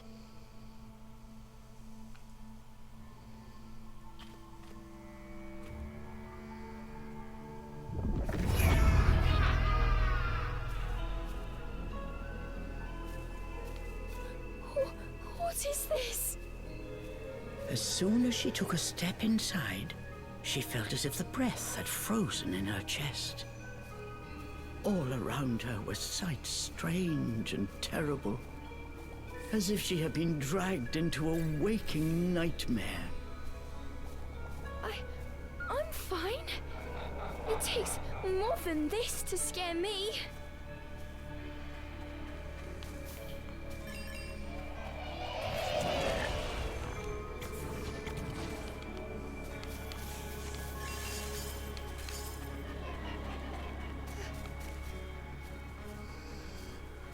How am I supposed to find my way in here?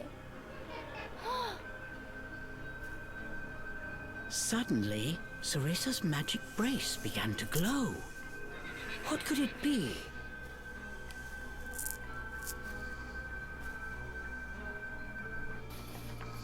Spell and illusions.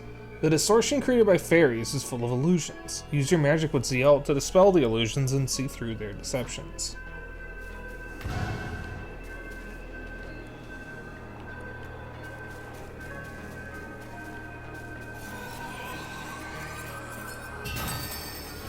The light from the brace revealed things Cereza was unable to see before. Does this brace have the power to dispel illusions?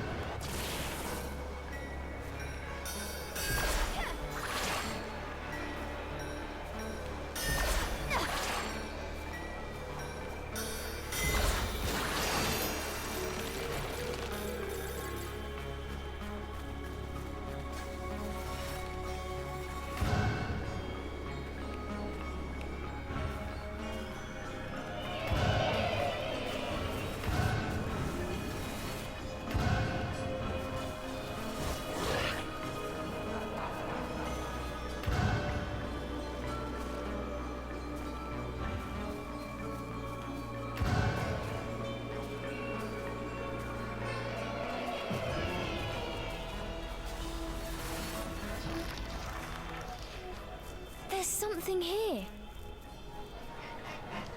Upon close inspection, there appeared to be distortions, as if the air itself had cracked. Equally confused, the girl and demon exchanged a glance. That wolf is just up ahead.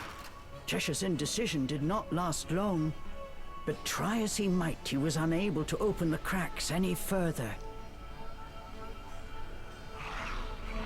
Try using magic to open it? Come on! We have no idea what's lurking on the other side. Cheshire gave a mocking snort at Cereza's cowardice. I am not making excuses! Right, fine. Okay, Cereza. Just like you practiced.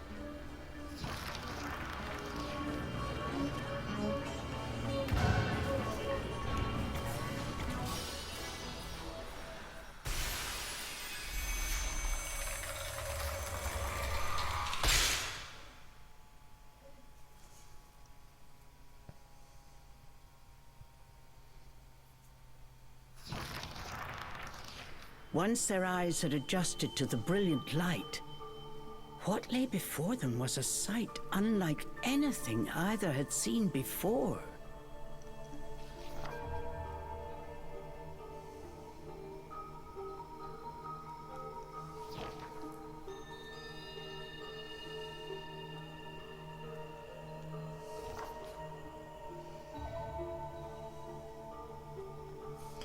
The Tiny Dolphin Bayo 1 should have been merch.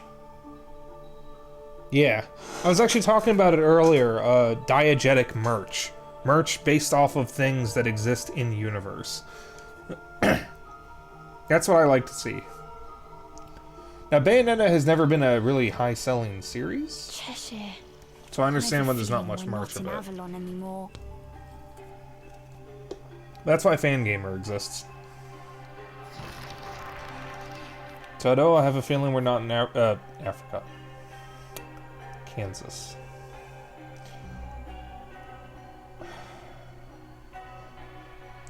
Tried to say, Toto, I have a feeling we're not in Kansas anymore. But my brain went Africa by Toto.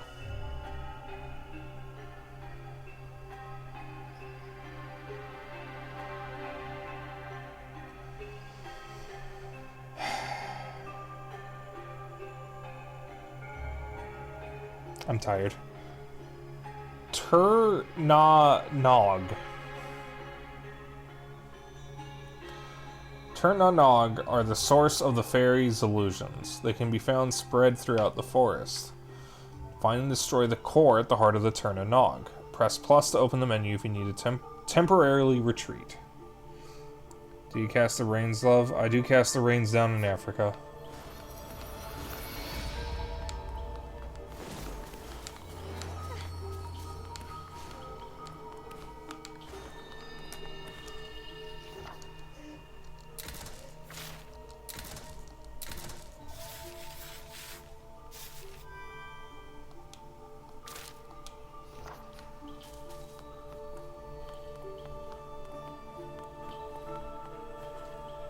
Alright, that looks like where I'm supposed to go, so I'm not going to go there.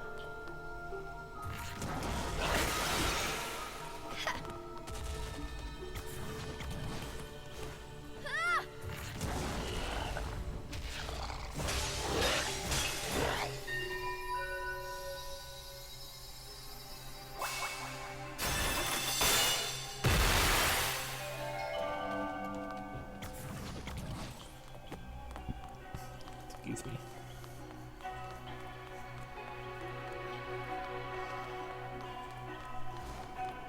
Is this fairy treasure? Oh, they'd be hopping mad if I stole it. Yes!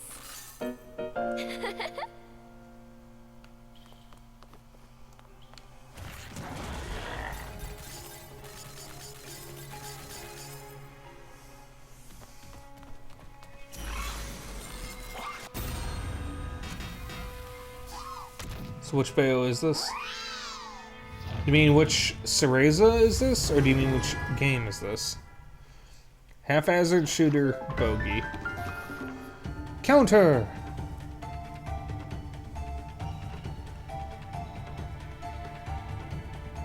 Well, yeah, babe, I'm asking if you mean the game or the character. Besides decimating enemies with his claws and fangs, Cheshire can counter their attacks as well. Press R with the right timing to have Cheshire counter incoming attacks. Enemies hit with a counter will be temporarily stunned, but be warned some attacks cannot be countered.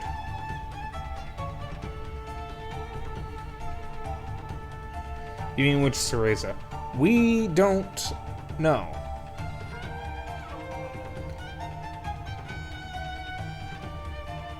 I would assume this is Bayonetta 3 Cereza. I wasn't being a smartass on that. That was an actual question. I am tired. It's a funny thing with Bandit just now. The bird put part of his cage cover in his water dish. He pulled the cover through the bars and into his cage just to dunk it in his water. Oh my god, Bandit.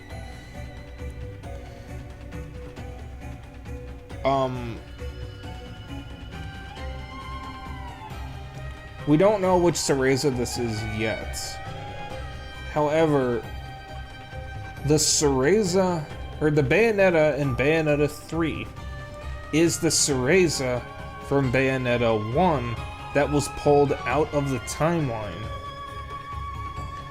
to go through the events of Bayonetta 1 so the adult Bayonetta would be more confident and activate the left eye of the world. But because that Cereza grew up to be more confident, it created a fork in the timeline and she became the Bayonetta 3 Bayonetta, who went through the same events as the first two games, but with far more confidence. So I'm assuming this is that Cereza, because this Cereza is not a toddler. She's a child/young teen. She's around 10 years old. So she's already been through the events of the first game, technically, as young Cereza. And she still has Cheshire with her, who is currently possessed by what seems to be the same demon that's possessing Cheshire in Bayonetta 3 with Viola. So as far as I know, this is the Bayonetta 3 Cereza, but we don't know yet. Technically speaking, it can be any of the three Bayonettas, or any of the Bayonettas. No, yeah, any of the main three Bayonettas, because all three of them went through the same events, for the most part. All three of them experienced the first game. The only thing that is absolutely confirmed is that Bayonetta 3's Bayonetta is literally the young Cereza from the first game, which is why the Bayonetta 1 Bayonetta says, "You didn't cry while I was away" at the end of the game. Because that was one of the last things that the adult Bayonetta from Bayonetta 1 said to young Cereza, who is now adult Bayonetta in Bayonetta 3. I feel like Death Battle trying to talk about Dragon Ball timelines and Super Saiyans here, with how many times I have to say the name Bayonetta and specify which one I'm talking about. Enemies hit with a counter will be temporarily stunned, but be warned, some attacks cannot be countered. There's a significant delay in that.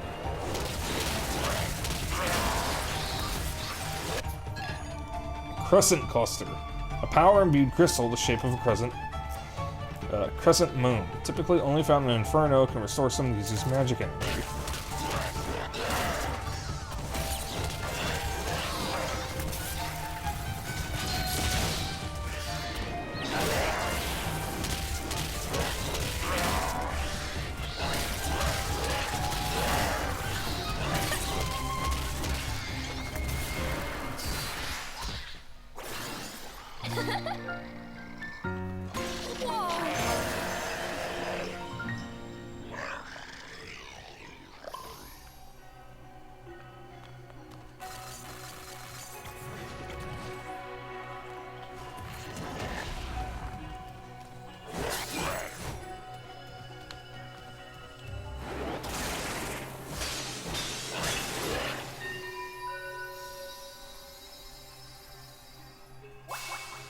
Oh, the second one.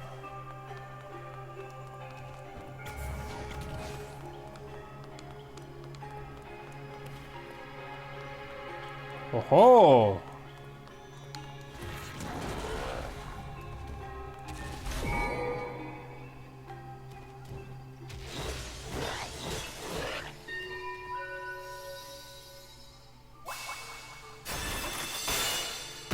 Visually speaking, this game is stunning. I'm loving the visuals. Alright, now I need to swap places.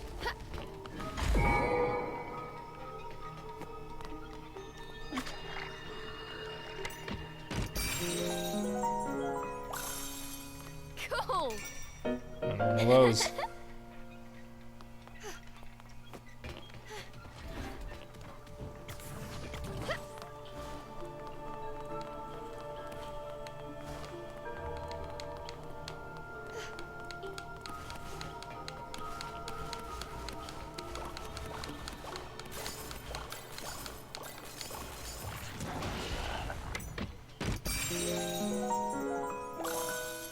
Yes. Vitality Petal. A small jewel shaped like a petal, formed from the very life essence of the forest. Collecting several is said to increase your vitality. I gotta collect 5. What is this? Twilight Princess heart pieces? Cheshire, over here.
You're the boy from my dream.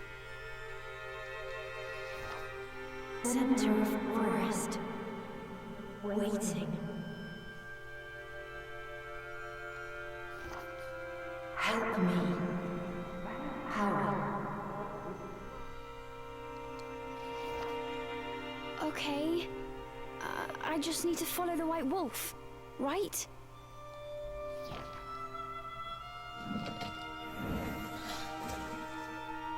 Destroy all elemental cores.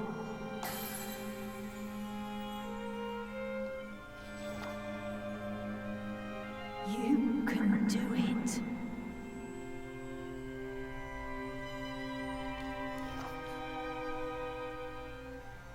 Follow White Wolf. I didn't know Geralt of Rivia was in this.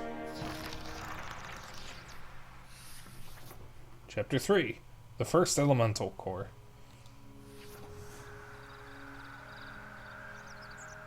They had returned from the strange world. The forest was just as they had left it, except not quite. It seemed that destroying the device at the core of that rift somehow disrupted the illusion, revealing the true path forward.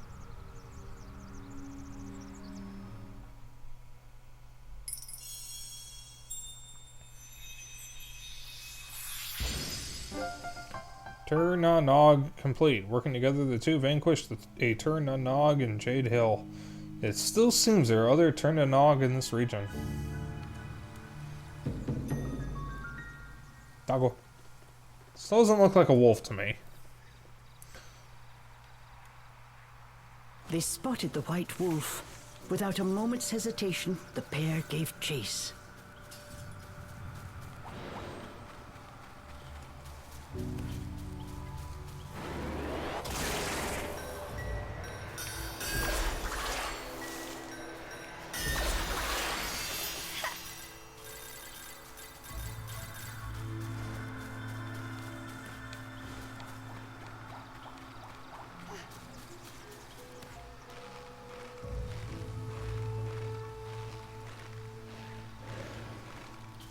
If my eyes could stop doing that, that would be nice.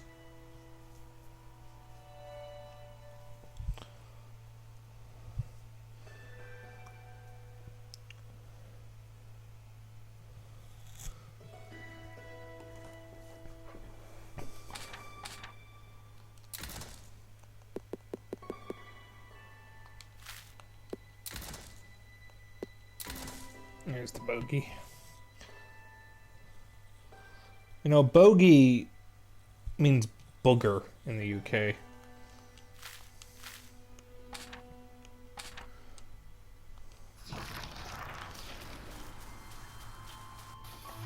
Journals. Someone has left journal entries scattered throughout the forest. Pick up any you find with L and read them from the archive.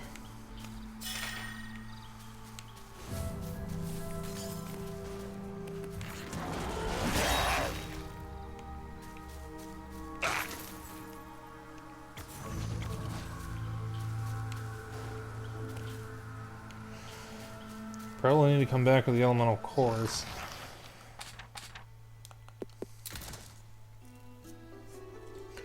Biologist's Journal 1. At last, finally I have arrived. The realm of illusions, where souls may enter but never return. The elusive Avalon Forest. Almost no scientific records exist in the ecosystems inside this expansive region. That's something you get to walk into every day. I have no doubt I'll be uncovering some marvelous mysteries of Mother Nature. Looks like this is every biologist's dream. It's all mine for the taking. Yes, I'm sure the university may be somewhat surprised that I simply up and left without a word, but, well, we can always worry about that later. Let's get right into some observations, shall we? First thing I've noticed upon entering the forest is the absolutely massive size of its plant life. The forest soil must have an extraordinary amount of nutrients to produce such size and quantity. There are a few varieties of flower here that grow taller than myself. In particular, I have noticed two that use their buds in very unexpected ways. One for catching prey, the other for striking it. The latter walloped me right on the head, actually. Amazing. Currently, I've decided to name these two the Bud Eater and the Bud Beater.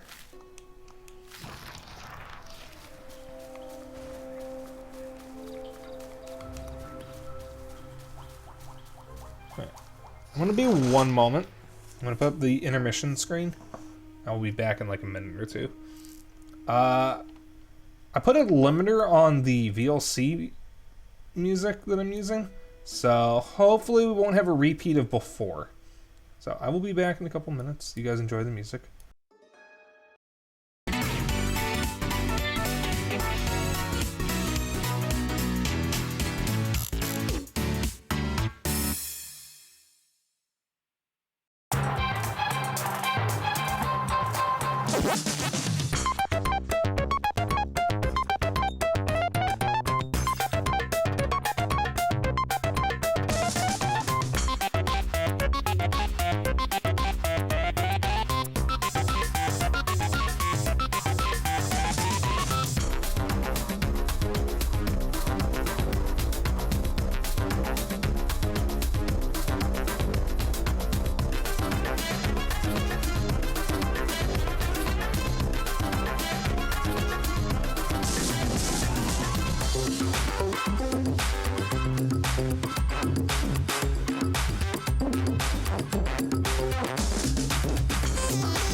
By the way, Tyr Nanog is pronounced as Tyr, the Norse god, or Tyr as in to shed a tear. It's the name of the Celtic underworld or otherworld. Basically, their version of the realm of gods and or the land of the dead. Aren't fae and fairies part of Celtic folklore?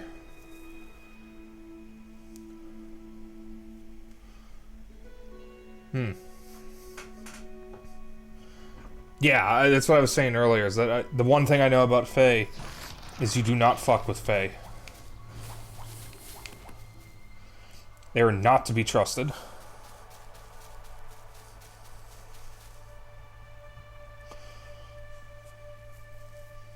There's a journal page floating over there.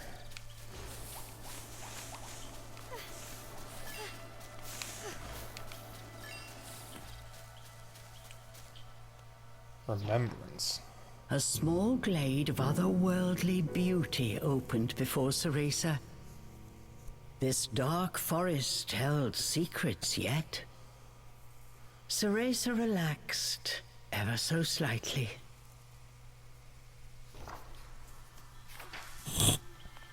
New archive. This place, it's so beautiful. To think you'd find it in Avalon. It's too quiet for me. I prefer the ruckus of Inferno. Remembrances.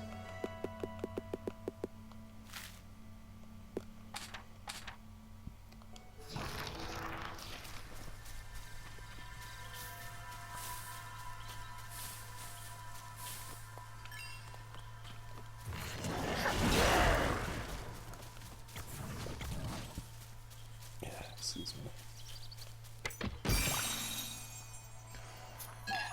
Umbran Syrup. An Umbran potion encased in a butterfly bottle. Grants temporary invincibility and increased speed casting Umbran arts.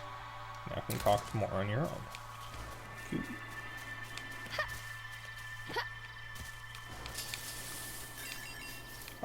Sorrow, were you planning on getting this game at some point? Hello.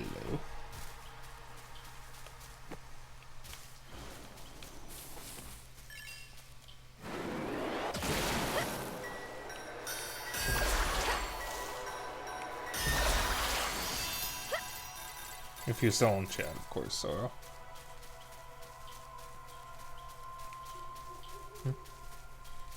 Yeah, shit, I missed something up there. Oh, it's fine. New Sanctuary. The air tastes fantastic. I should be able to relax here.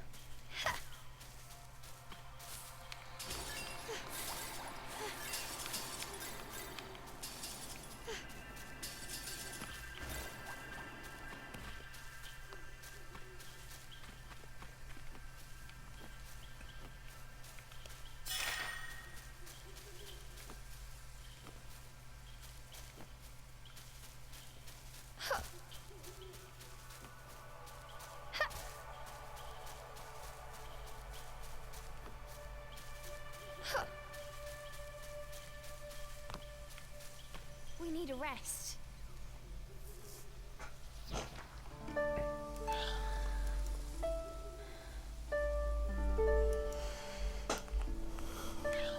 The Tyr Nanog has a menu still unlocked. After completion, Tyr Nanogs can be retired from or retried from sanctuaries. Go back and collect any treasure you forgot. You can also challenge Tyr Nanog time trials, racing for the fastest completion time possible. In time trials, you receive rewards for your performance. Keep retrying them until you get all the rewards.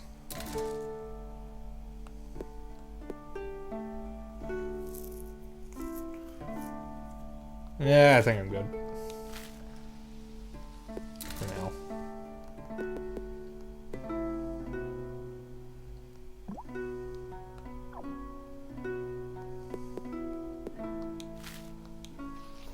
Oops. Oh, I'm exhausted. I forgot to shave.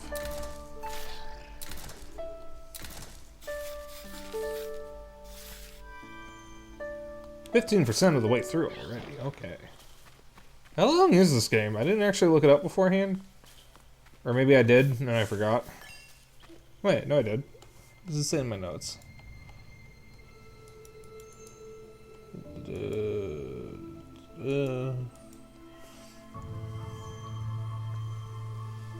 About 15 hours, supposedly. Pretty good length for a game, honestly, in my honest opinion.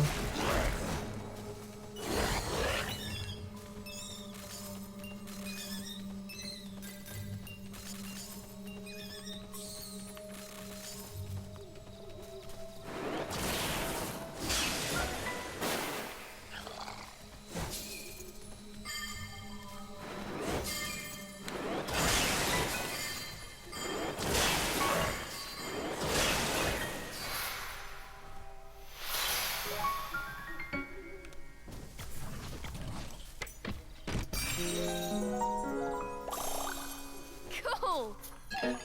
Demonic Mist. Umbran perfume in a crescent moon bottle. Use it to temporarily give Cheshire unlimited magic energy to perform skills.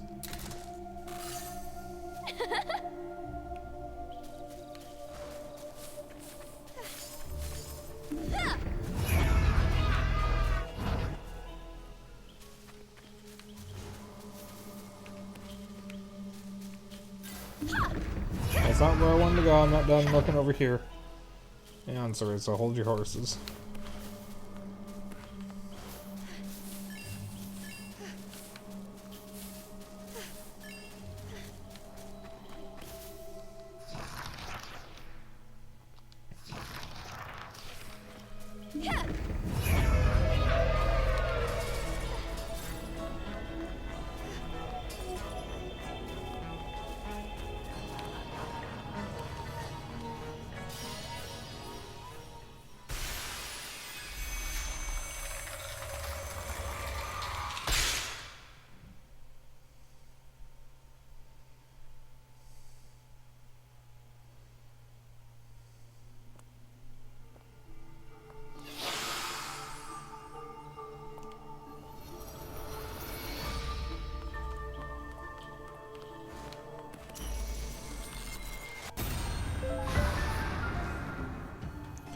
Bind and defeat all enemies.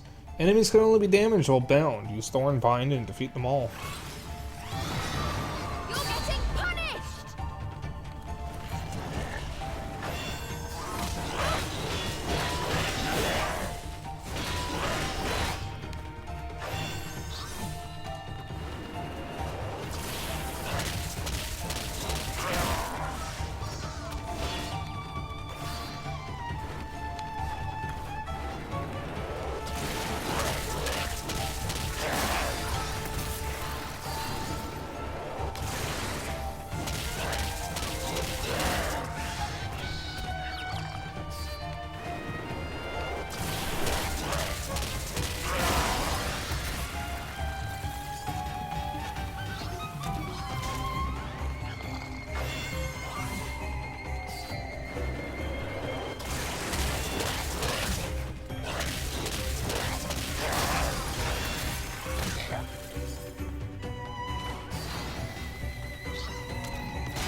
I see how it wants me to do the combat now.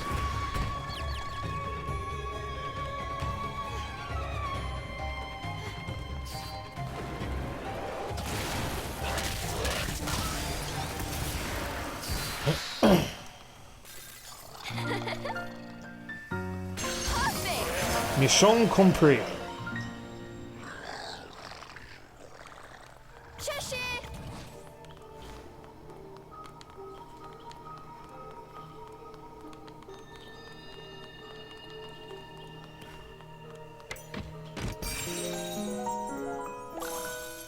Yes!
Yayifications. Oh, this stuff is back.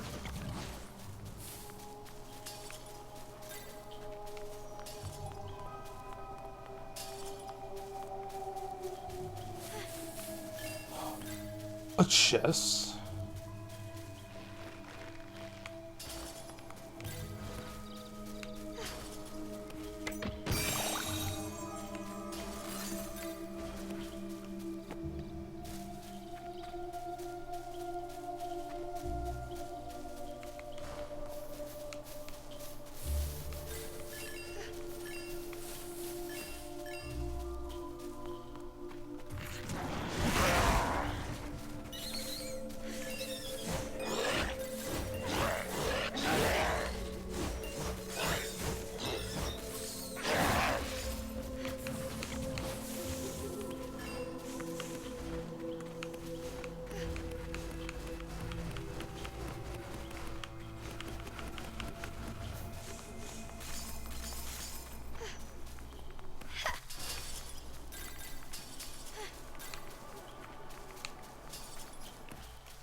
Let's take a break.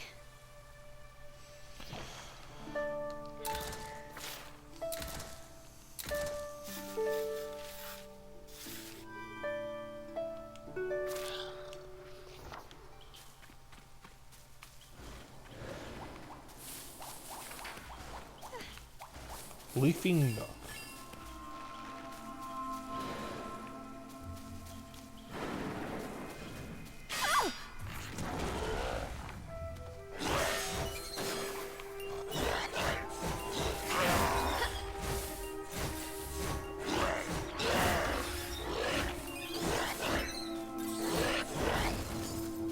Ah, what the fuck? Something's in my eye.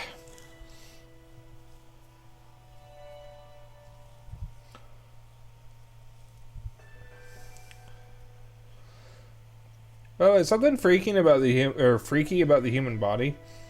If the right conditions happen, your body will just decide your eyes are foreign agents and will attack them.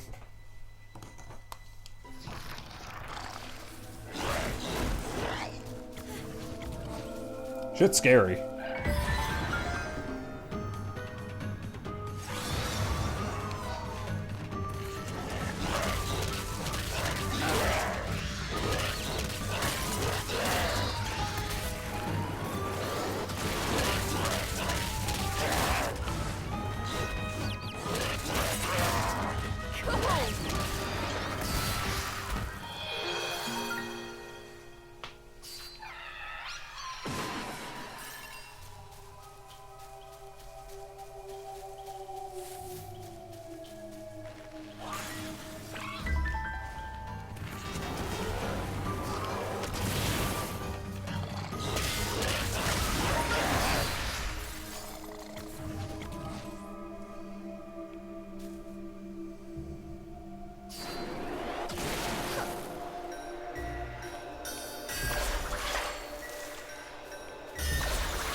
This game is pretty good so far.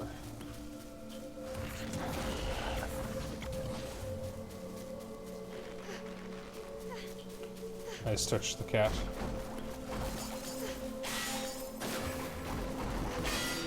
Remember to always give your cat a good stretching.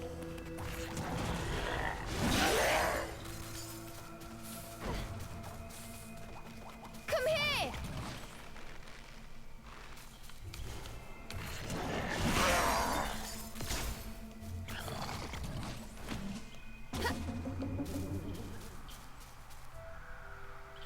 There's something over there, but I can't get to it.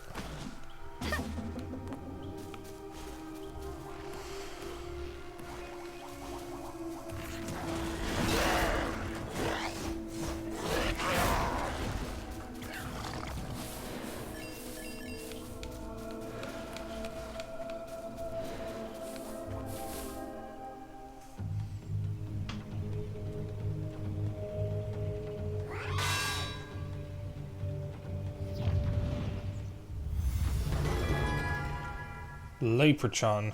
Is that a... wait. Is that Leprechaun?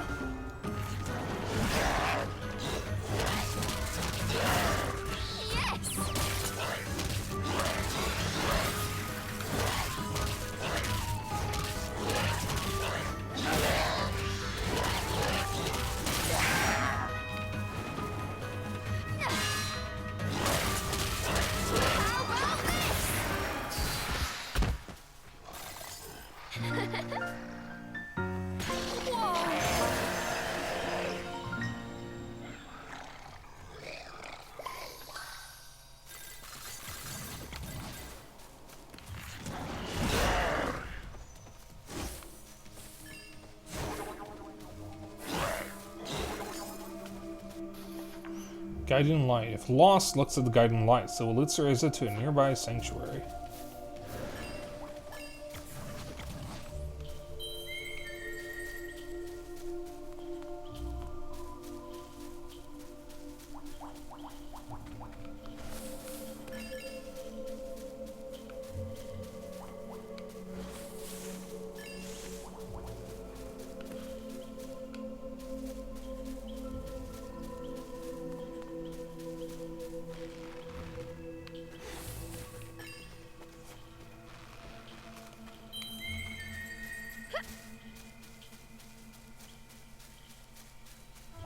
You know, it'd help if the light lasted long enough.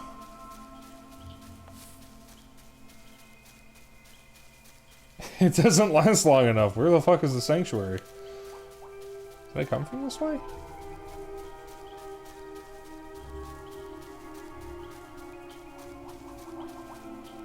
Yes, I did. Why? Okay.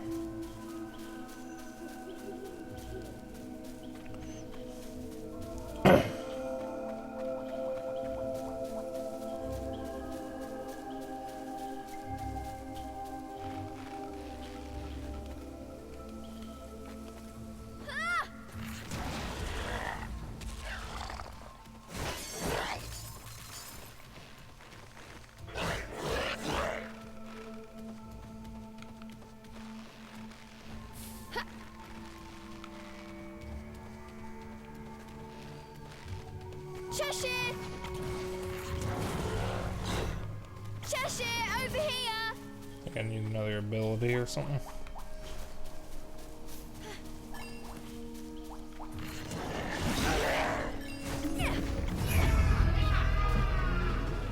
Those cheeky fairies! What's their problem? It's because they know you're weak. Cheshire patronized Cereza.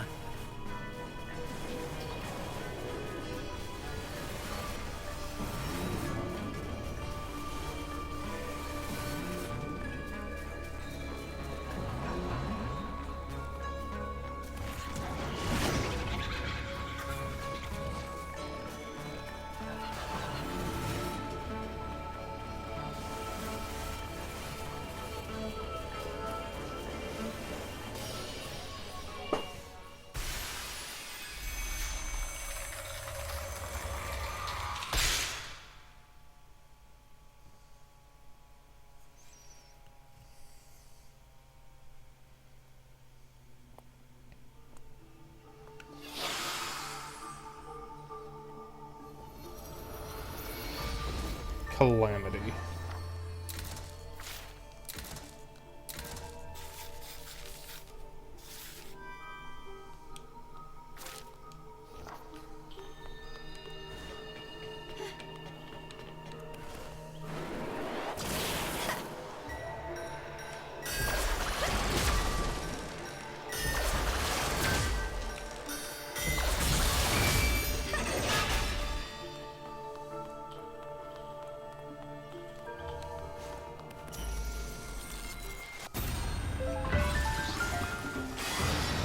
Prepare yourselves!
You did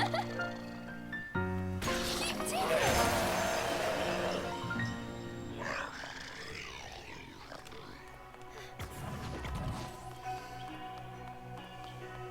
A chest. Nice chest ahead. Cool!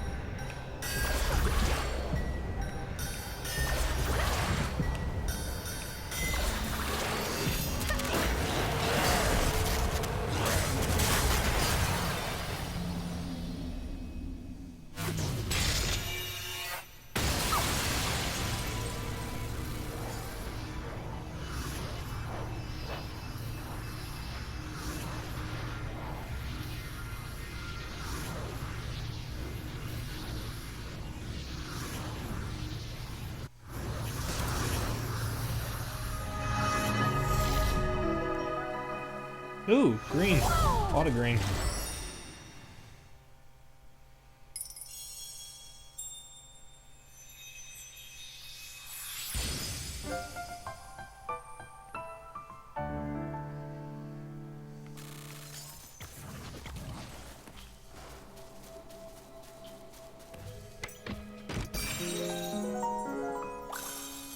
Yes!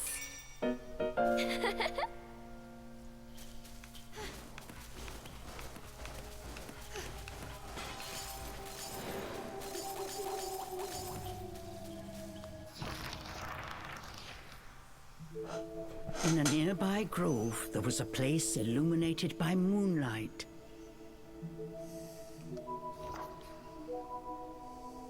As she approached, the magic brace in Ceresa's wrist began to glow. Oops.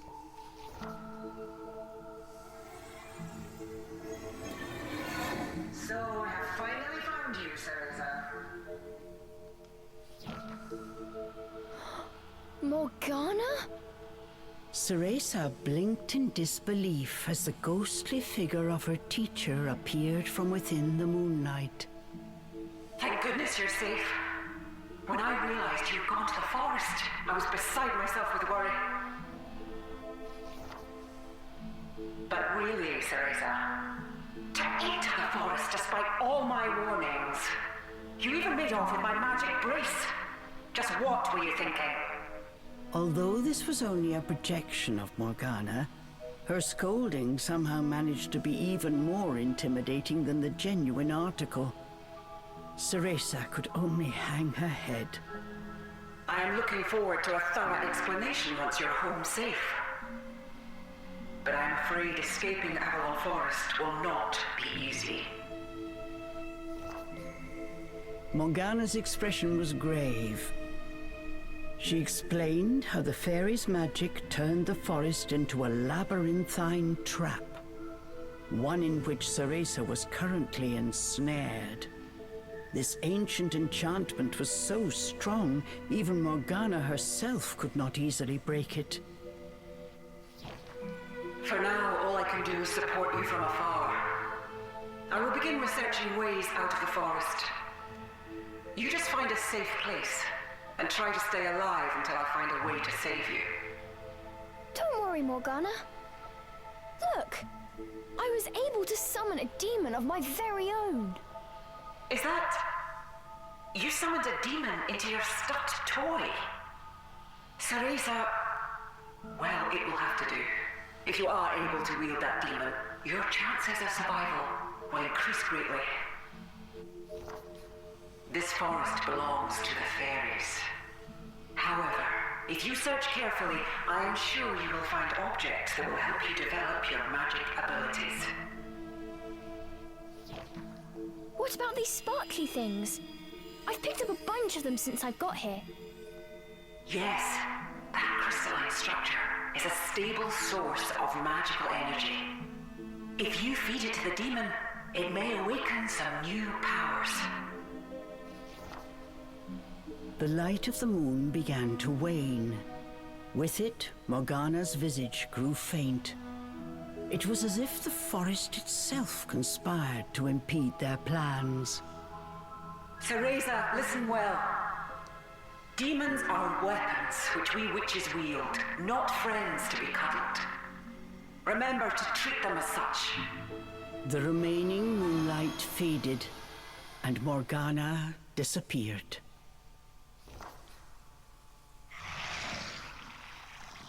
Cheshire was in a foul mood. What was that? Morgana is my master, and I will not have you speak of her in that way. I feel bad for worrying her, but I don't get why she's so overprotective. I mean, I summoned a demon and everything. Cereza wished that just once Morgana would tell her she did a good job. She had already forgotten Morgana's scolding. Well, back to chasing the White Wolf. If we get that power, even Miss High and Mighty Morgana will sing our praises. Oh yeah, those little sparkly things. She said they might help you grow stronger. I wonder what that means. What is this? In one corner was a rock, polished to a shiny finish. This would make a good substitute for the mirror she used when training. Hey! Without Morgana breathing down my neck, I might be able to get in some good practice. Worth a try.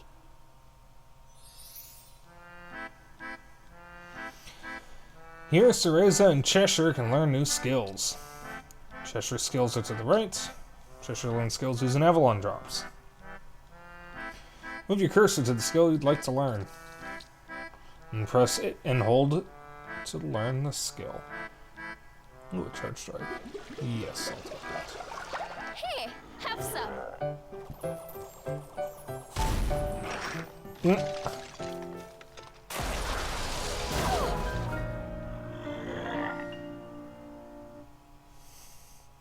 Cereza's skills are to the left. Cereza learns skills by using onyx roses. Try out lots of different skills.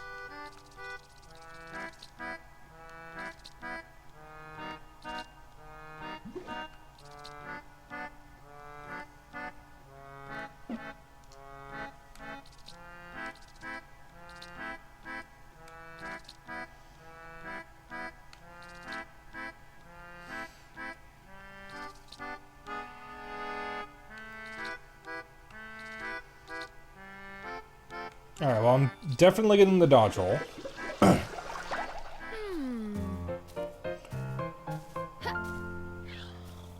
This game is cute.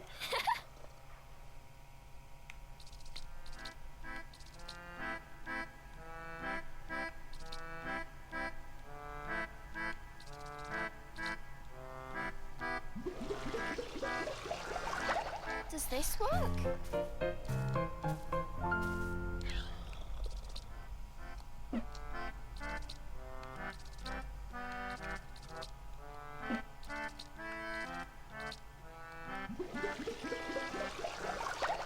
Maybe like this?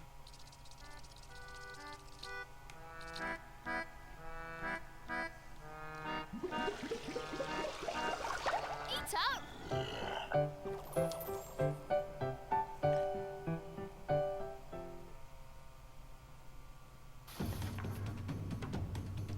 Cheshire can now deliver a charge strike to finish off weakened enemies with CR.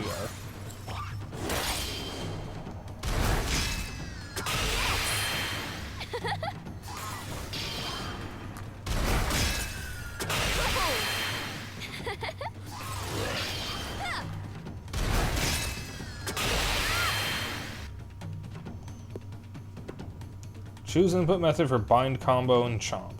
Use hold release for full control when you use them, or have Cheshire use them when available with a tap of the attack button. Hold release. Finish practicing. Yes.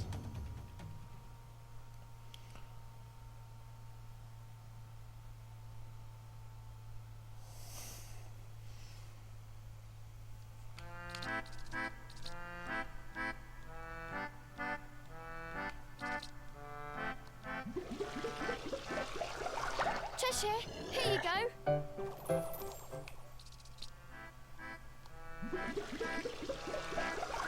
Eat up.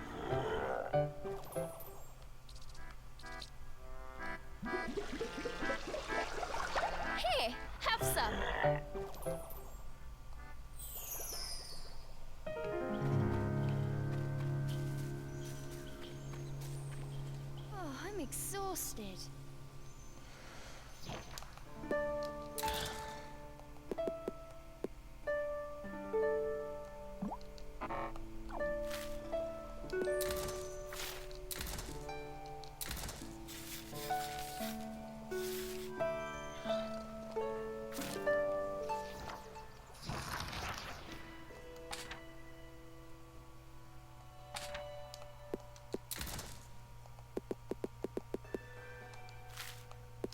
Just looking at things.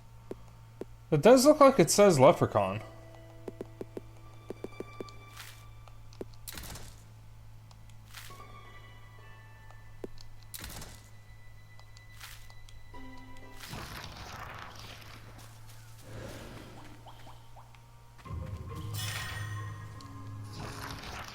Biologist's Journal 2. As mentioned in my last entry, most of the plant life in this forest is of spectacular size. Yet recently I've come across certain varieties that seem stunted in their growth. I've kept a close eye on them the past few days, but it looks as if they are in stasis. Despite the nutrient-rich soil here, there must be some kind of sustenance they are not receiving. I'm currently entertaining a theory they may be an alien species that is yet to fully assimilate with Avalon's environment. Oh, how I wish I could just ask them myself. But alas, I do not speak the language of plants.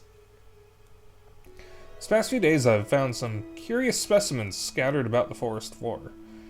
Glimmering dark crimson petals, and some kind of Swedish candy. As for the petals, they're not from anything I readily recognize, but I suspect they could be from an onyx rose, an otherworldly flower said to be prized by fairies, who just happen to be rumored to live in Avalon. If so, perhaps the candy is also some snack of theirs? I can only hope that these findings may eventually lead me to an actual fairy.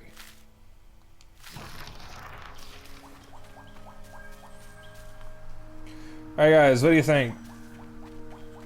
No idea when I'll come across the next save point. Should I continue to the next save point? Or do you guys okay with me ending here? Because we have no idea when the next save point is. I have 20 minutes before I would normally end stream, so I probably have enough time to find the next save point. But it might not be a sanctuary. So, what do you guys think? Keep going, end early? I could probably continue. This looks like a good point to save and quit. Yeah, I would agree. And keep in mind, Cutie.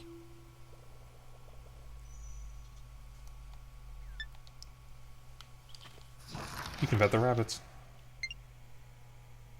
You can pet the rabbits. 10 out of 10, 10 out of 10, 10 out of 10, you can pet the rabbits.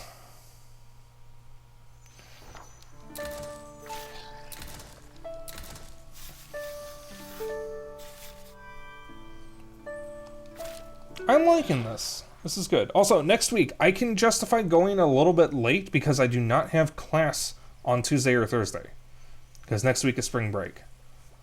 So, I'm going to save one more time because I wasn't paying attention the first 2 times.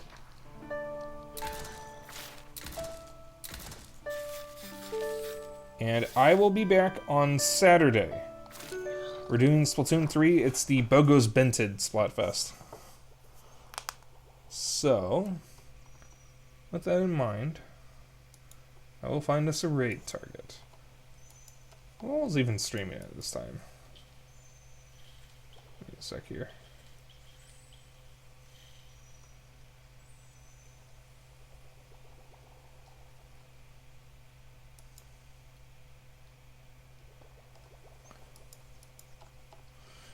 Speaking of, it looks like Zeno sent me a list, patch notes thing for Splatoon, because Splatoon 3 got updated. Okay, let's see here.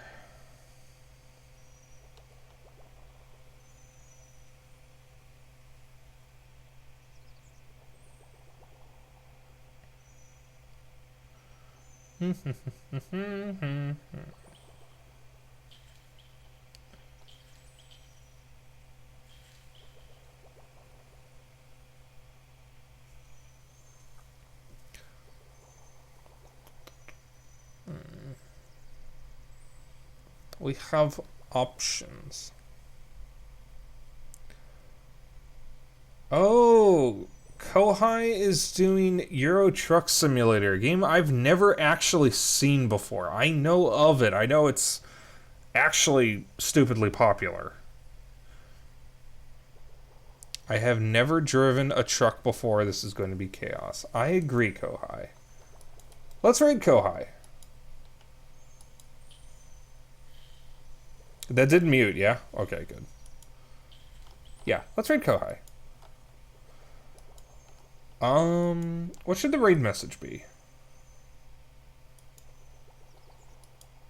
Is it just like no music in this area or something? Am I just gonna sit in silence? Okay. What should the raid message be?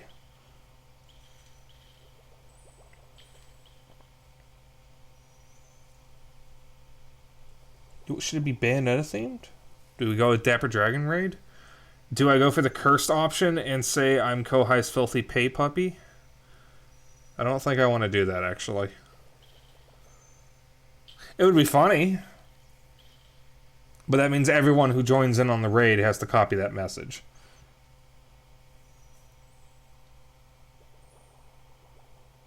Let's just go Dapper Dragon raid. I can't think of anything better than that. So long as you just gotta go with the classics. So, that is the end of tonight's stream. I will be back on Saturday with Splatoon 3, like I said. And I will be back again on Sunday with the rest of Super Mario 64 100%. We only have about 10 stars left to go before I 100% in the game, which I've never done before. And I'm looking forward to that. For now, let's send the love over to Kohai, and as is usually the case, you can use whatever emotes you want as long as you copy the raid message. That's all I really care about. You can even use your own emotes if you want, if you're a streamer. Let me get that raid queued up. Raid virtual Kohai. Did that work? Yes! Okay. So, I will see you all Saturday. It's going to be a couple days. You all have a good evening. I will see you then. Good night.